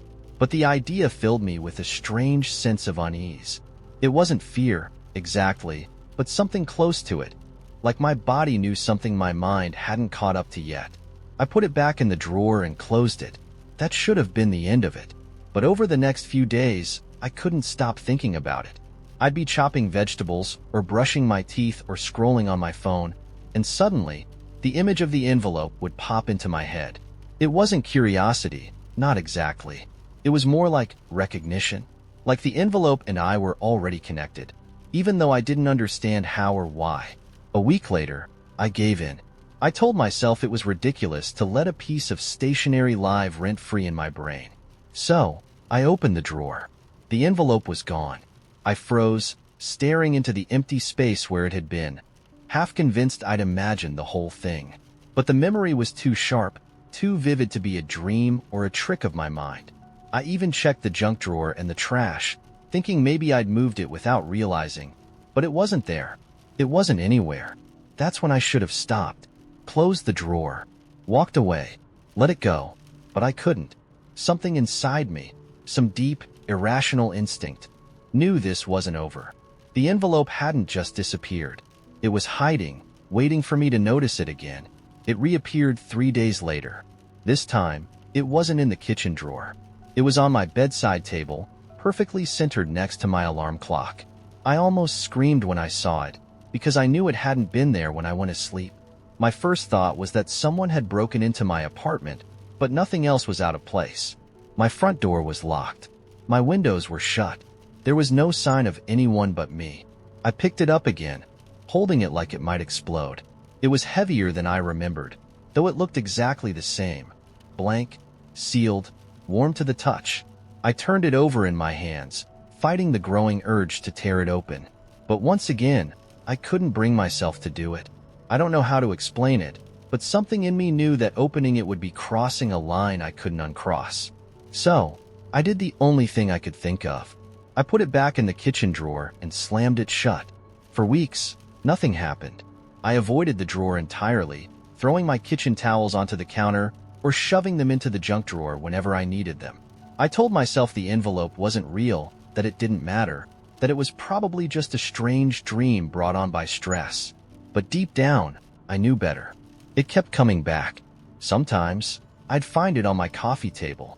Sometimes, it would be tucked into my bookshelf, its white edge just barely peeking out between two novels.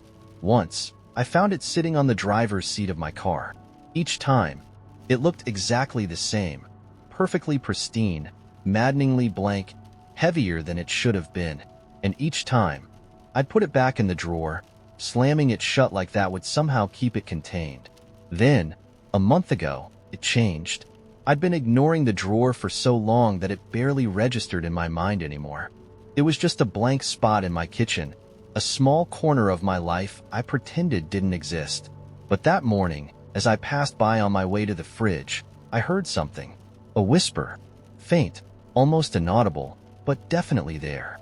It was coming from the drawer. I stopped in my tracks, every nerve in my body screaming at me to run. But I didn't. Instead, I knelt down and pressed my ear to the wood. The whispering grew louder. It wasn't words, not exactly. More like fragments of sound, layered and overlapping, too fast and too faint to make sense of. But one word came through, sharp and clear, cutting through the noise like a knife. Open. I yanked the drawer open before I could stop myself. The envelope was there, but this time, something was written on it. The handwriting was jagged and uneven, as if it had been scrawled in a hurry. For you. My hands were shaking as I picked it up. The weight of it felt unbearable, like I was holding something far larger than an envelope. I stared at it for what felt like hours, the word open echoing in my head over and over, until I finally gave in. The seal broke with a soft crack, almost like a sigh, and I tipped the envelope over. Something small and black tumbled out onto my palm. It was a key. I don't know what it opens. I don't know where it came from, or why it found me. But the envelope hasn't come back since. The drawer is empty now, just a hollow space in my kitchen, quiet and unassuming. The key sits on my nightstand, waiting. I haven't used it yet. I'm not sure if I ever will. But sometimes, late at night, I hear the faintest whisper coming from the drawer, like it's calling to me, reminding me that this isn't over. Not yet. You ever feel like the world hands you something you didn't ask for, and you don't know if it's a gift or a trap, like it's waiting to see what you'll do next? The town was surrounded by mirrors. No one knew who had placed them there or how long they had stood, but they had always been a part of life in Ibarra. Tall, slender panes of glass bordered every road leading out, their frames carved from dark wood that seemed to grow naturally from the earth. The mirrors reflected everything, but never the people who gazed into them. Trees, clouds, houses. These appeared as they should, but stand in front of a mirror, and there would be nothing. No trace of your face, no shadow of your body. Just the empty world staring back at you. Most people in Ibarra learned to ignore them. Children would dare each other to stand in front of a mirror at dusk, giggling nervously as they waved their arms, their reflections absent. Adults passed by them without a glance, their footsteps quickening as if walking near the mirrors made the air heavier. There were rumors, of course, stories of people who had touched the glass and vanished, leaving only the faintest trace of their outline behind. But rumors were all they were, the kind of stories told to keep children from wandering too far. For me, the mirrors were a quiet obsession. My mother hated that about me, the way I would sit for hours on the edge of the forest, staring into the nearest mirror and trying to make sense of the absence. She'd come out to find me and drag me back inside, muttering prayers under her breath. "Don't tempt it," she'd hiss, though she'd never say what it was. When I was younger, I thought the mirrors were some kind of punishment, a way to keep us trapped here. But as I grew older, I started to think they were something else. A message, maybe, or a door. It was late autumn when the first crack appeared. I had been walking back from the schoolhouse, the air sharp with the smell of decaying leaves, when I saw it. A jagged line running down the surface of the mirror nearest the southern road. It was small, barely noticeable unless you looked closely, but it was there. I stood in front of the mirror for a long time, studying the crack and half expecting it to spread, but it didn't. Instead, the glass seemed to shimmer faintly, as though holding its breath. When I told my mother about it, her face went pale, and she gripped my arm tightly. "You didn't touch it, did you?" she asked, her voice sharp with fear. I shook my head, confused by her reaction, but she didn't explain. She only made me swear not to go near the mirrors again. That night, she bolted the doors and placed candles in every window, whispering prayers I hadn't heard since I was a child. I didn't ask why. Some part of me already knew she wouldn't answer. The next morning, the crack was gone. I checked the mirror on my way to the schoolhouse, and the glass was as smooth and unblemished as ever. The air felt different, though, charged, like the moment before a thunderstorm. I couldn't explain it, but I felt sure the mirror had healed itself, as though it were alive. Over the next few weeks, more cracks appeared. First one, then another, spreading across different mirrors around the town.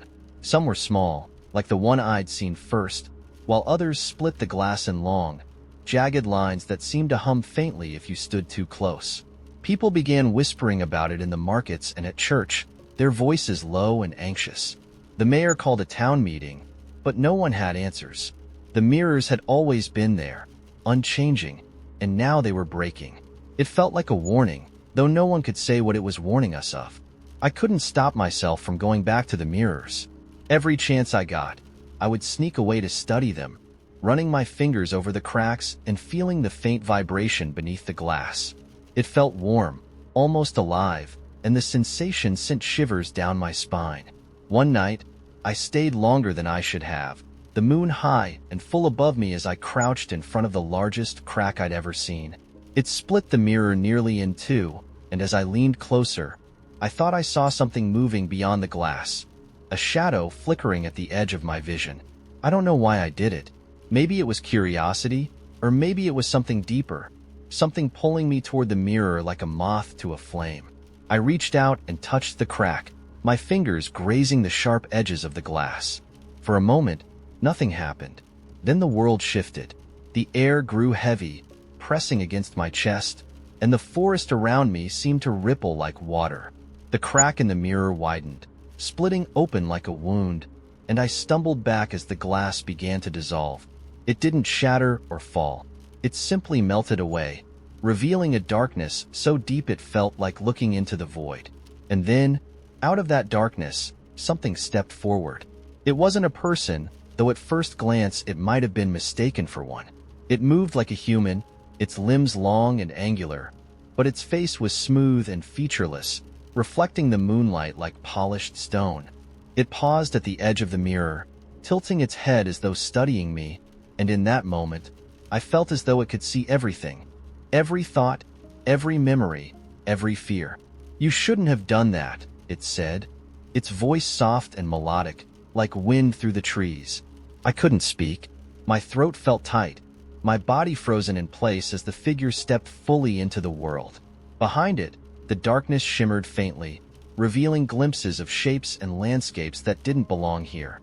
Twisting spires, endless deserts, skies filled with colors I couldn't name. The figure reached out, its hand, if you could call it that, hovering inches from my face. "What are you?" I managed to whisper, my voice barely audible. It tilted its head again, the motion almost curious. "A reflection," it said. "The part you've been missing." I didn't understand what it meant, but before I could ask, the figure stepped past me, its movements fluid and deliberate. It walked toward the town, its body dissolving into shadow as it moved, and I felt the weight of its presence even as it disappeared from sight. The next morning, the mirrors were gone. Every single one, their frames empty. The glass vanished without a trace. People spoke of strange dreams and uneasy feelings, but no one remembered the figure except me. The town moved on, and life returned to something resembling normalcy, but I couldn't forget. Sometimes, late at night, I feel the weight of its gaze, as though it's still watching, waiting for something. And in my dreams, I see the mirrors, their surfaces unbroken, reflecting a world that isn't ours. There's a man I see every Tuesday morning at the bus stop, and I'm pretty sure he's writing a book about me. It's not like he's ever said anything to me. He hasn't. In fact, we've never even made eye contact. He sits on the same wooden bench every week, notebook in hand, pen moving steadily across the page, and I'm always standing just a few feet away, pretending not to notice him. But I do notice him, every single time, and I'm convinced he's been collecting pieces of my life, cataloging my every gesture, every glance, every quiet thought I think no one else can see. It's absurd, I know, but once the idea took root, I couldn't shake it. The first time I noticed him was months ago, on a drizzly gray morning when the kind of rain that doesn't seem like much somehow soaks you to the bone. He was already there when I arrived, his dark green jacket pulled tight around him, the edges of his hood dripping steadily onto his notebook. I only glanced at him briefly before looking away, but something about the way he was writing struck me. It wasn't casual, like someone jotting down a grocery list or doodling to pass the time. His head was bowed low, his posture sharp with focus, as though whatever he was writing required precision and care. I didn't think much of it at first. Plenty of people carry notebooks. Plenty of people write in them. But then I started to notice how he always seemed to pause when I showed up. his pen freezing midword as though he were waiting for me to do something interesting. The first few weeks, I ignored it, chalked it up to paranoia. I even told myself it was a coincidence when I caught him glancing up from his notebook just as I reached up to fix the strap of my bag. But then, one Tuesday, I dropped my phone on the pavement with a loud clatter, and when I looked up, I swear I saw him writing furiously, his pen skimming across the page like he'd been waiting for this exact moment. That's when I started to wonder. I've always been the kind of person who likes to be invisible, not in a shy or self-deprecating way. I just prefer not to be the center of attention. I walk the same route to the bus stop every day, listen to the same podcast on my earbuds, stand in the same spot by the curb, and wait. I'm not the type of person who does things worth writing about, which is why the idea of this man, this stranger, documenting my existence feels so surreal. And yet, every Tuesday, I can't help but wonder, what does he think he's seeing? Last week, I decided to test my theory. I arrived at the bus stop 10 minutes earlier than usual, my breath fogging in the cold morning air. He was already there, of course, sitting on the bench with his notebook open on his lap. This time, instead of standing at my usual spot by the curb, I walked deliberately to the bench and sat down at the opposite end. His pen stopped moving immediately. He didn't look at me. He never does. But I could feel his attention shift, like the gravity of the bus stop had rearranged itself. I pulled out my phone and stared at the screen, pretending to scroll through emails, but my heart was hammering in my chest. I wanted to turn to him, to ask him outright, "What are you writing?" But the words stuck in my throat. I wasn't sure I wanted to hear the answer. After a few minutes, he resumed writing, his pen moving slower now, as if he were being cautious. I found myself leaning slightly toward him, trying to catch a glimpse of the page. All I could make out were faint lines of text, looping and angular, the kind of handwriting that looks beautiful but is impossible to read from a distance. I wondered if my name was in there somewhere, or if he was inventing a new one for me, some fictional version of who he thought I might be. The thought sent a strange mix of fear and excitement through me, and I had to resist the urge to ask him what he'd written so far. That night, I couldn't stop thinking about him. Who sits at a bus stop every week and writes without fail?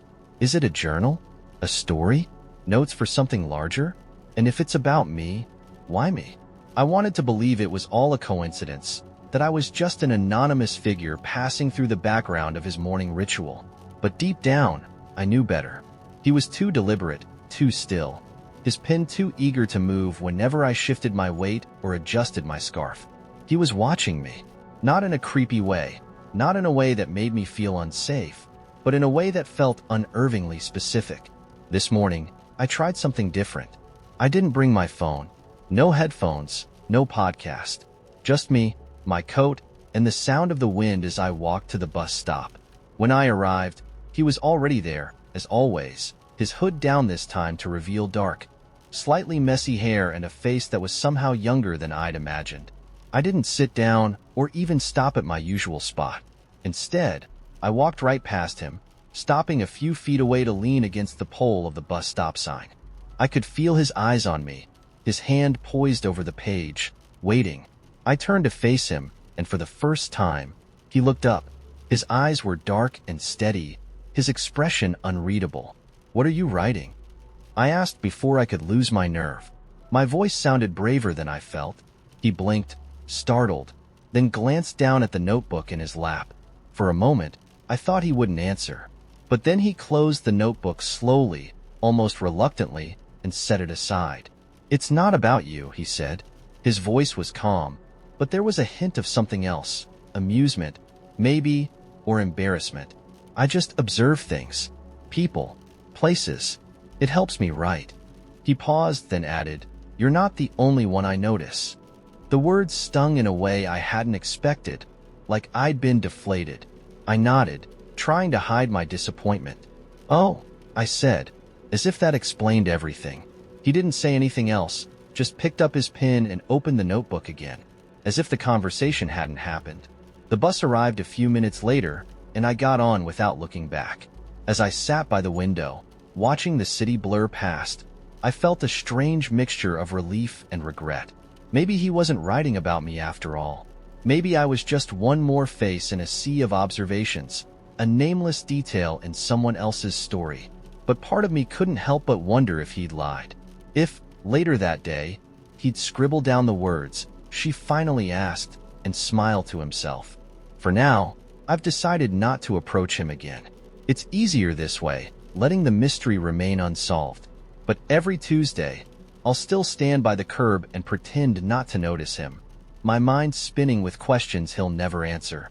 And maybe, just maybe, he's still writing about me after all. The first time I noticed the cracks, I didn't think anything of them. A hairline fissure in the bathroom mirror, a faint split running down the tile in the kitchen, a jagged line splitting the concrete on the sidewalk outside my apartment. Cracks happen. The world isn't perfect, and I wasn't expecting it to be. I didn't even connect them at first. Why would I? Mirrors crack, tiles shift, sidewalks age. It's normal. Or at least, I thought it was. The day I realized something was off, I had just gotten home from work. My apartment was quiet, as it always was, except for the faint hum of the fridge. I dropped my bag on the couch, kicked off my shoes, and walked into the bathroom to wash my face. That's when I saw it. The crack in the mirror had grown. It wasn't a tiny fissure anymore. It stretched from the top corner all the way down to the sink, jagged and sharp like a bolt of lightning frozen mid-strike. I stared at it, trying to remember if it had always been that big. I ran my fingers over it, half expecting to feel the glass crumble under my touch, but it didn't. It was smooth, unbroken, as if the crack were just a design etched into the surface. I shrugged it off. Mirrors break, I told myself. I probably hadn't noticed it before because I wasn't paying attention, but as I turned to leave the bathroom, something caught my eye. My reflection didn't move. I froze, staring at the mirror. My reflection stood perfectly still, its eyes locked on mine. It wasn't smiling. It wasn't blinking. It was just watching me. I stumbled back, my heart pounding, and the reflection moved then, mimicking my sudden jerk like a delayed reaction in a bad video call.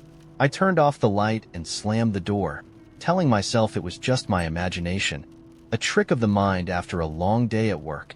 But that night, I couldn't sleep. Every time I closed my eyes, I saw the crack, saw the sharp lines twisting through the glass like veins.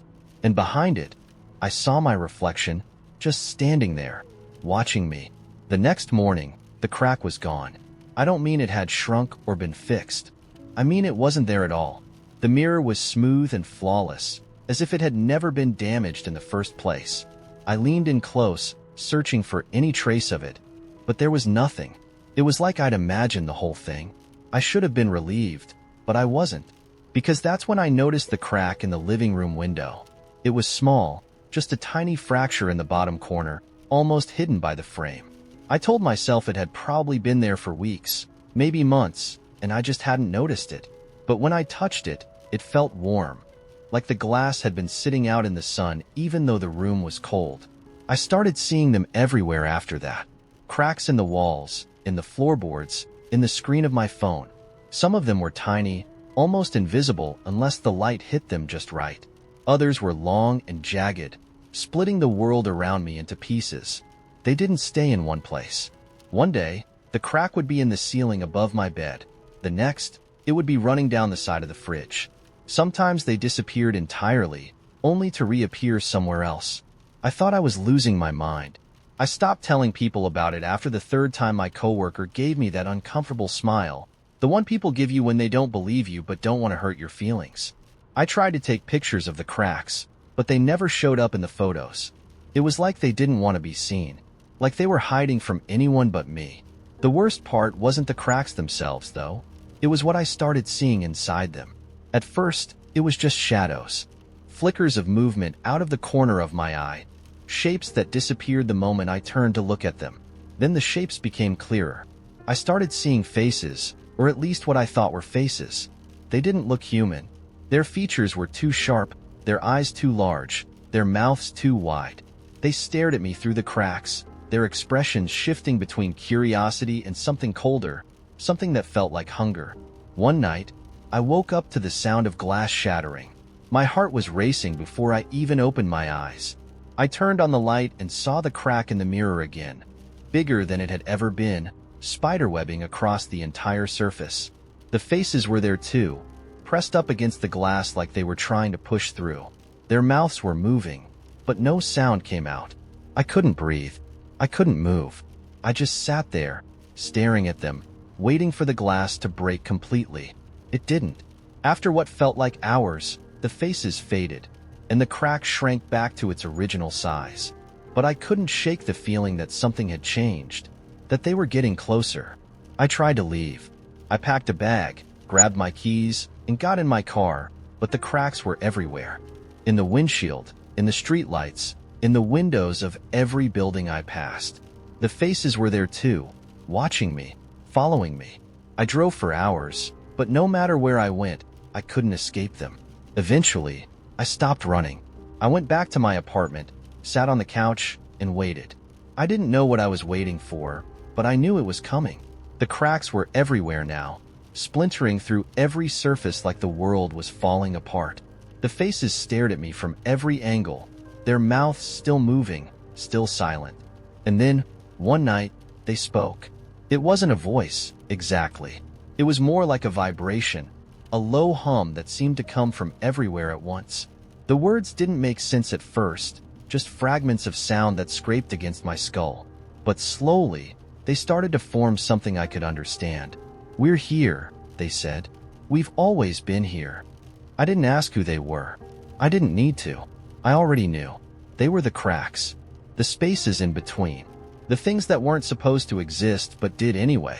They had been watching me my whole life, waiting for the right moment to make themselves known. I don't know what they want from me. I don't know why they chose me.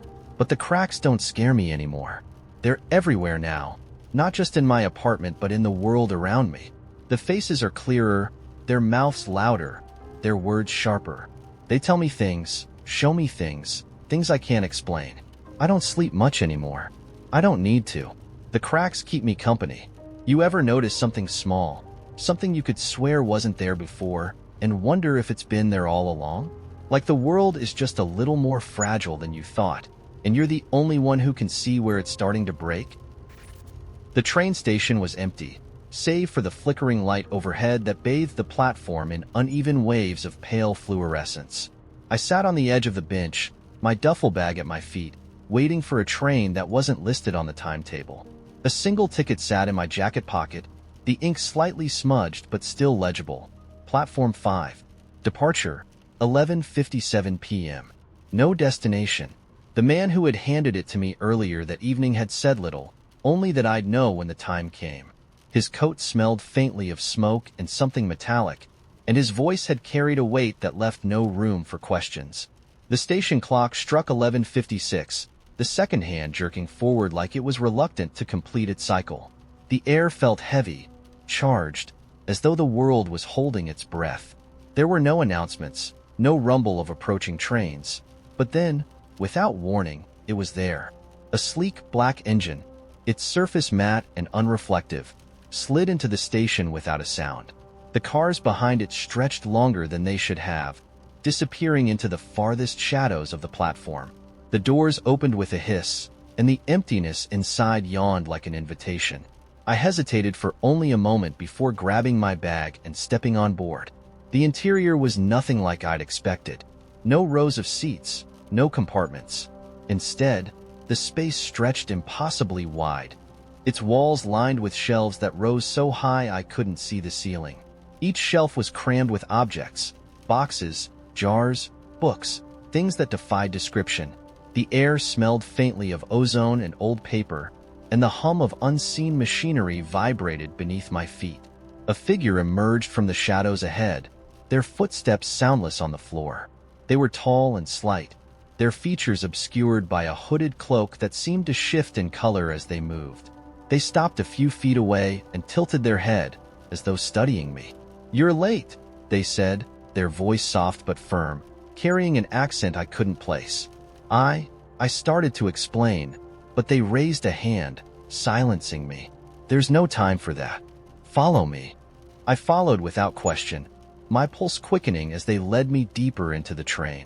The shelves gave way to doors, each one unique. Some ornately carved, others plain and unassuming, and a few that seemed to shimmer like water under sunlight.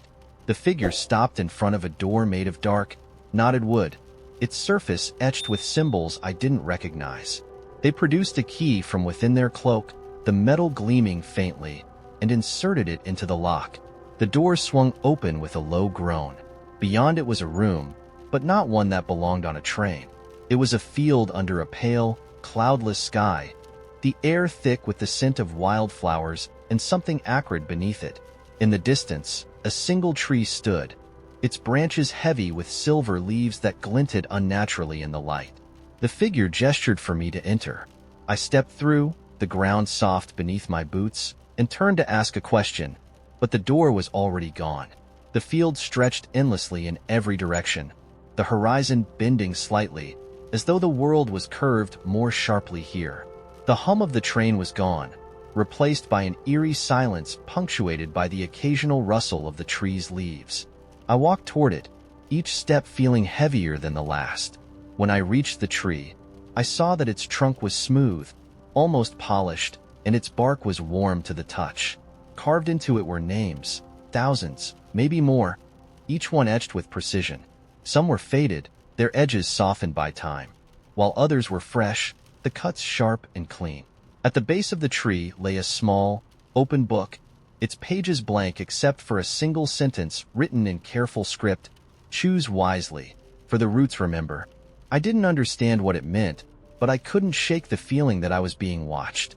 I turned slowly, scanning the field, but saw nothing. Still, the sensation persisted, growing stronger with each passing moment, until it felt like a weight pressing against my chest. When I looked back at the tree, there was a figure standing beneath its branches. They weren't there before. I was certain of it. Their face was obscured by a mask, its surface smooth and featureless except for two small slits where the eyes should be. They raised a hand and pointed to the book. "I don't understand," I said, my voice trembling. "Right?" they replied, their voice neither male nor female, neither loud nor soft. It was a word that felt less like a command and more like inevitability. "With what?" I asked, glancing around for a pen or pencil. The figure stepped closer, their movements fluid and deliberate, and extended a hand. In their palm was a knife, its blade impossibly sharp and gleaming with a faint, otherworldly light. I recoiled instinctively. "You want me to?" "Right?" they repeated, pressing the knife into my hand. I looked at the book, its blank pages glowing faintly in the tree's shadow. The weight of the knife in my hand felt unbearable, and yet, I knew I had no choice. Slowly, I pressed the blade against the skin of my forearm, wincing as it cut through, and let the blood drip onto the page. As soon as it touched the paper, the blood absorbed into it, forming words I hadn't written but somehow recognized. "This is where it begins." The tree shuddered, its branches trembling as the silver leaves turned black and began to fall. The ground beneath me shifted, the field dissolving into darkness, and I felt myself falling, the book still clutched in my hands. When I woke, I was back on the train, seated in a small compartment that hadn't been there before. The book was gone, but my arm bore a faint scar in the shape of a single word: remember. The train was moving now, its hum steady and rhythmic, and outside the window was nothing but an endless expanse of stars. The figure in the cloak appeared again, their hood pulled back to reveal a face that was mine but wasn't, shifting subtly with every blink. "You've made your mark," they said, their voice echoing strangely in the small space. "Now, we see where the tracks lead." I tried to ask what that meant, but the words caught in my throat as the train plunged into the darkness ahead, the stars disappearing one by one. I hadn't seen a payphone in years, but there it was, leaning crookedly against the wall of a boarded-up gas station. It didn't belong there, not just because it was ancient, with its paint chipped and its receiver dangling by a thread of frayed cord, but because it hadn't been there yesterday. I was sure of it. I passed this gas station every day on my way to work, its windows covered in layers of graffiti, so thick you couldn't see inside. I would have noticed the phone. The receiver was swaying slightly in the wind, back and forth, like it was waving me over. It made me stop. Something about it felt off. Not wrong, but like it shouldn't be ignored. It didn't have a dial tone. I could tell just by looking at it. The keypad was weathered, the metal scratched to the point of being unreadable. But there was something about the way it hung there, the emptiness in its presence, that made me step closer. I didn't touch it at first. I just stood there, staring at the receiver as it dangled, a faint hum coming from the wires inside. It wasn't electrical, more like the buzz of cicadas on a summer night, distant but persistent. The hum got louder the closer I leaned, and I could feel it vibrating faintly in my teeth. I should have walked away. There was no reason to be standing in front of a broken payphone on the side of an empty road. But then it rang. The sound was sharp and unnatural, a high-pitched trill that cut through the still air like a razor. It startled me so badly I took a step back, my heart slamming against my ribs. I looked around, half expecting someone to step out from behind the gas station, laughing, telling me it was a prank. But the road was empty. No cars, no people, just me and the phone. It rang again. I told myself not to pick it up. It was a stupid impulse, like looking into a box you know you shouldn't open. But the ringing burrowed into my head, and before I realized what I was doing, I grabbed the receiver. Hello? The line was silent. No, not silent. There was a faint sound in the background, something so low and distant I could barely make it out. It reminded me of ocean waves, the rhythmic rush of water hitting sand. Hello? I said again, louder this time. There was a click, and then a voice. I've been waiting for you. I froze. The voice was quiet, almost a whisper, but there was something about it that made my skin crawl. It wasn't a man's voice or a woman's. It was somewhere in between, flat and emotionless, like a machine imitating human speech. Who is this? I asked, my voice shaky. The sound of waves grew louder. For a moment, I thought the person hadn't heard me, but then they spoke again. Are you listening? I didn't know what to say. My hand tightened around the receiver, and I glanced over my shoulder, half expecting someone to be standing behind me. But the road was still empty. You don't know it yet, the voice continued, but you've already crossed the threshold. What threshold? I demanded. My voice came out louder than I intended, and I realized my hand was trembling. What are you talking about? The voice didn't answer. Instead, the sound of waves surged louder and louder, until it was deafening, crashing against my eardrums like a storm. And then, just as suddenly, it stopped. The line went dead. I stood there, clutching the receiver, my heart pounding. The hum was gone now, replaced by an eerie stillness. Slowly, I hung up the phone, my fingers brushing against the cold metal of the keypad. My breathing was shallow, my chest tight. When I turned around, the gas station wasn't there anymore. The road stretched out in both directions, just like before, but the gas station, the graffiti-covered windows, the crumbling awning, the payphone, was gone. The lot where it had stood was empty, overgrown with weeds that looked like they'd been there for years. My car was gone too. I don't remember how long I stood there, staring at the empty lot. The road felt endless, stretching out into the horizon with no sign of anything familiar. There were no trees, no landmarks, just an infinite expanse of asphalt and weeds. I started walking. At first, I told myself it wasn't real, that I was dreaming or hallucinating, or caught in some kind of elaborate prank. But the farther I walked, the more I realized how wrong everything felt. The air was heavy, thick with a metallic taste that clung to the back of my throat. The horizon never seemed to get closer, and the sky above me was a washed-out gray that felt too flat, like it had been painted on. Hours passed, maybe more. I don't know. The only sound was the crunch of gravel under my shoes, and even that seemed muted, as though the world was swallowing it before it could echo. Then I saw the door. It stood in the middle of the road, unconnected to anything, just a door frame with no walls. It was the same plain, unpainted wood as the payphone, with an iron handle that glinted faintly in the dull light. My steps slowed as I approached, the weight in my chest growing heavier with each step. The door shouldn't have been there. It didn't make sense, but neither did anything else about this place. I stopped in front of it, my fingers brushing against the wood. It was solid, rough and cool to the touch, and when I gripped the handle, it turned easily. I didn't want to open it, but I did. The space beyond the door wasn't empty, but it wasn't a room either. It was vast and black, filled with the sound of crashing waves, though there was no water in sight. The air inside felt alive, humming with a strange energy that prickled my skin. The voice spoke again, louder this time, coming from everywhere and nowhere. "You've stepped too far. There's no going back now." I wanted to scream, to slam the door shut and run, but my body wouldn't move. The hum grew louder, vibrating through my bones, until it felt like the entire world was shaking. And then I fell. I don't remember hitting the ground. When I woke up, I was lying on the side of the road, my car parked a few feet away. The gas station was back, its graffiti-covered windows staring blankly at me. The payphone was gone. For a moment, I thought I'd imagined everything. But when I climbed into my car and looked in the rearview mirror, I saw something I couldn't explain. There was water dripping from my hair, soaking into my shirt, though the road and the sky were dry.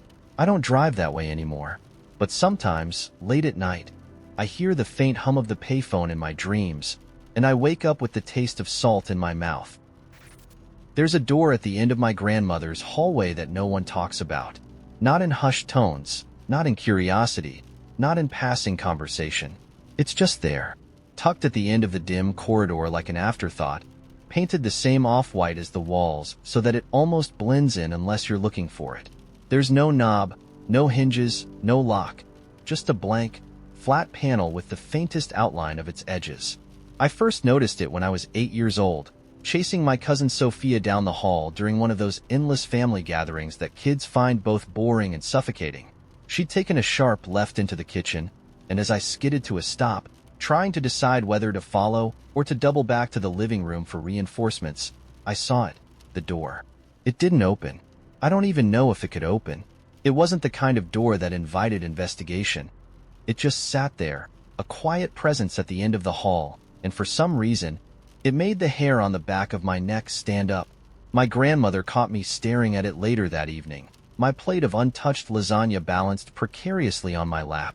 She didn't say anything, just smiled in that tight-lipped way she always did when she was trying to seem more at ease than she really was. "You should eat," she said, motioning to the plate, and I nodded. Though the pasta remained cold and heavy in front of me, I didn't think about the door again for years. It became part of the house's landscape, like the grandfather clock in the foyer that hadn't worked in decades, or the dusty porcelain cats lined up along the windowsills. The door didn't change, but something about its presence always felt heavier the longer I stayed in the house. During overnight visits, I'd find myself avoiding the hallway entirely, taking the long way around through the dining room to get to the bathroom. Sophia teased me for it once, calling me a baby, but when I dared her to go touch the door, she just rolled her eyes and walked away. We never spoke about it again. As I grew older, the house shifted from being a playground of childhood boredom to a gathering place for family obligation. Christmases, birthdays, funerals, all of them circled back to my grandmother's creaky old home with its drafty windows and uneven floors. Every time I visited, the door was there, unchanged, watching. It wasn't until my grandmother passed away last year that the door became more than a quiet anomaly. It became a question. The house fell to my mother, who hated it. She hated the peeling wallpaper, the lingering scent of mothballs, the way the light switches sometimes sparked when you flipped them. "I'll sell it," she announced the day after the funeral, standing in the cluttered kitchen with a cup of untouched tea. "I can't keep it. Too many memories." My mother was practical like that, always eager to put distance between herself and anything that weighed her down. She didn't invite me to help clear the house, but I offered anyway. It felt like something I should do. Clearing out the house was like peeling back layers of someone else's life. My grandmother had been a pack rat, though she'd always referred to herself as a collector of treasures. Every drawer was stuffed with brittle receipts, yellowed envelopes, crumpled bits of paper with half-finished shopping lists. In the attic, we found 3 broken sewing machines, each carefully covered with a sheet, as though they were waiting for a repairman who'd never arrive. My mother sorted the valuables, jewelry, photo albums, antique furniture, with a detached efficiency, while I lingered over the scraps of nothing, wondering why anyone would bother saving them. It wasn't until the third day of packing that I found myself standing at the end of the hallway, staring at the door. My mother was downstairs arguing with the estate agent about market value, her voice muffled by the layers of carpet and wood between us. The house was still, the air thick with the smell of dust and old varnish. I don't know what made me do it. Maybe it was the silence, the absence of my grandmother's presence that made the door seem suddenly louder in its stillness. Or maybe it was the knowledge that soon the house would be gone, passed into the hands of strangers who wouldn't know or care that the door had been there, waiting for decades. I reached out and touched it. The surface was cold, smoother than I expected, like polished stone rather than wood. It didn't give beneath my fingers, didn't creak or shift or groan. I knocked once, a soft tap-tap that felt absurd even as I did it. Nothing, just the quiet hum of the house settling into its old bones. I pressed my ear against the surface, half expecting to hear something. A whisper, a creak, anything. But there was only silence. My pulse quickened. I wasn't scared, not exactly, but there was a strange, heavy pressure in my chest, like I was standing too close to the edge of something I couldn't see. Without thinking, I pushed harder, my hands flat against the door, my weight leaning into it. For a moment, it felt like the air shifted, like the hallway stretched longer than it should have been, and then, nothing. The door didn't move. Whatever tension had been building inside me evaporated, leaving only a hollow sort of disappointment in its wake. I stepped back, shaking my head at myself. It was just a door. A weird, knobless door in a weird, drafty house. I turned and walked away. That night, I dreamed of the hallway. In the dream, it stretched endlessly, the door growing smaller and smaller as I walked toward it, no matter how fast I moved. The walls closed in, the ceiling dipped lower, and the air grew thick and heavy until it felt like I was drowning. When I woke, my hands were clenched into fists, the sheets twisted around my legs. I didn't tell my mother about the dream. She wouldn't have cared, and even if she did, what would I say? That a door in her mother's house had gotten under my skin? That I couldn't stop thinking about the way it had seemed to hold its breath when I touched it? On the last day of clearing out the house, I went back to the door. I didn't touch it this time, just stood there, staring at it as though it might reveal its secrets if I looked hard enough. It didn't, of course. It was just a door. My mother called up the stairs, asking if I'd finished boxing up the books, and I left the hallway without looking back. We sold the house a month later. The new owners gutted most of it, tearing out the wallpaper and replacing the floors. I don't know if the door is still there. I don't want to ask. Some things are easier to leave as mysteries, but every now and then, I'll catch myself thinking about it. The way it felt under my fingers, the way the air seemed to change when I stood near it. And I wonder, sometimes, what would have happened if I'd pushed a little harder, if I'd stayed a little longer, if I dared to find out what was waiting on the other side.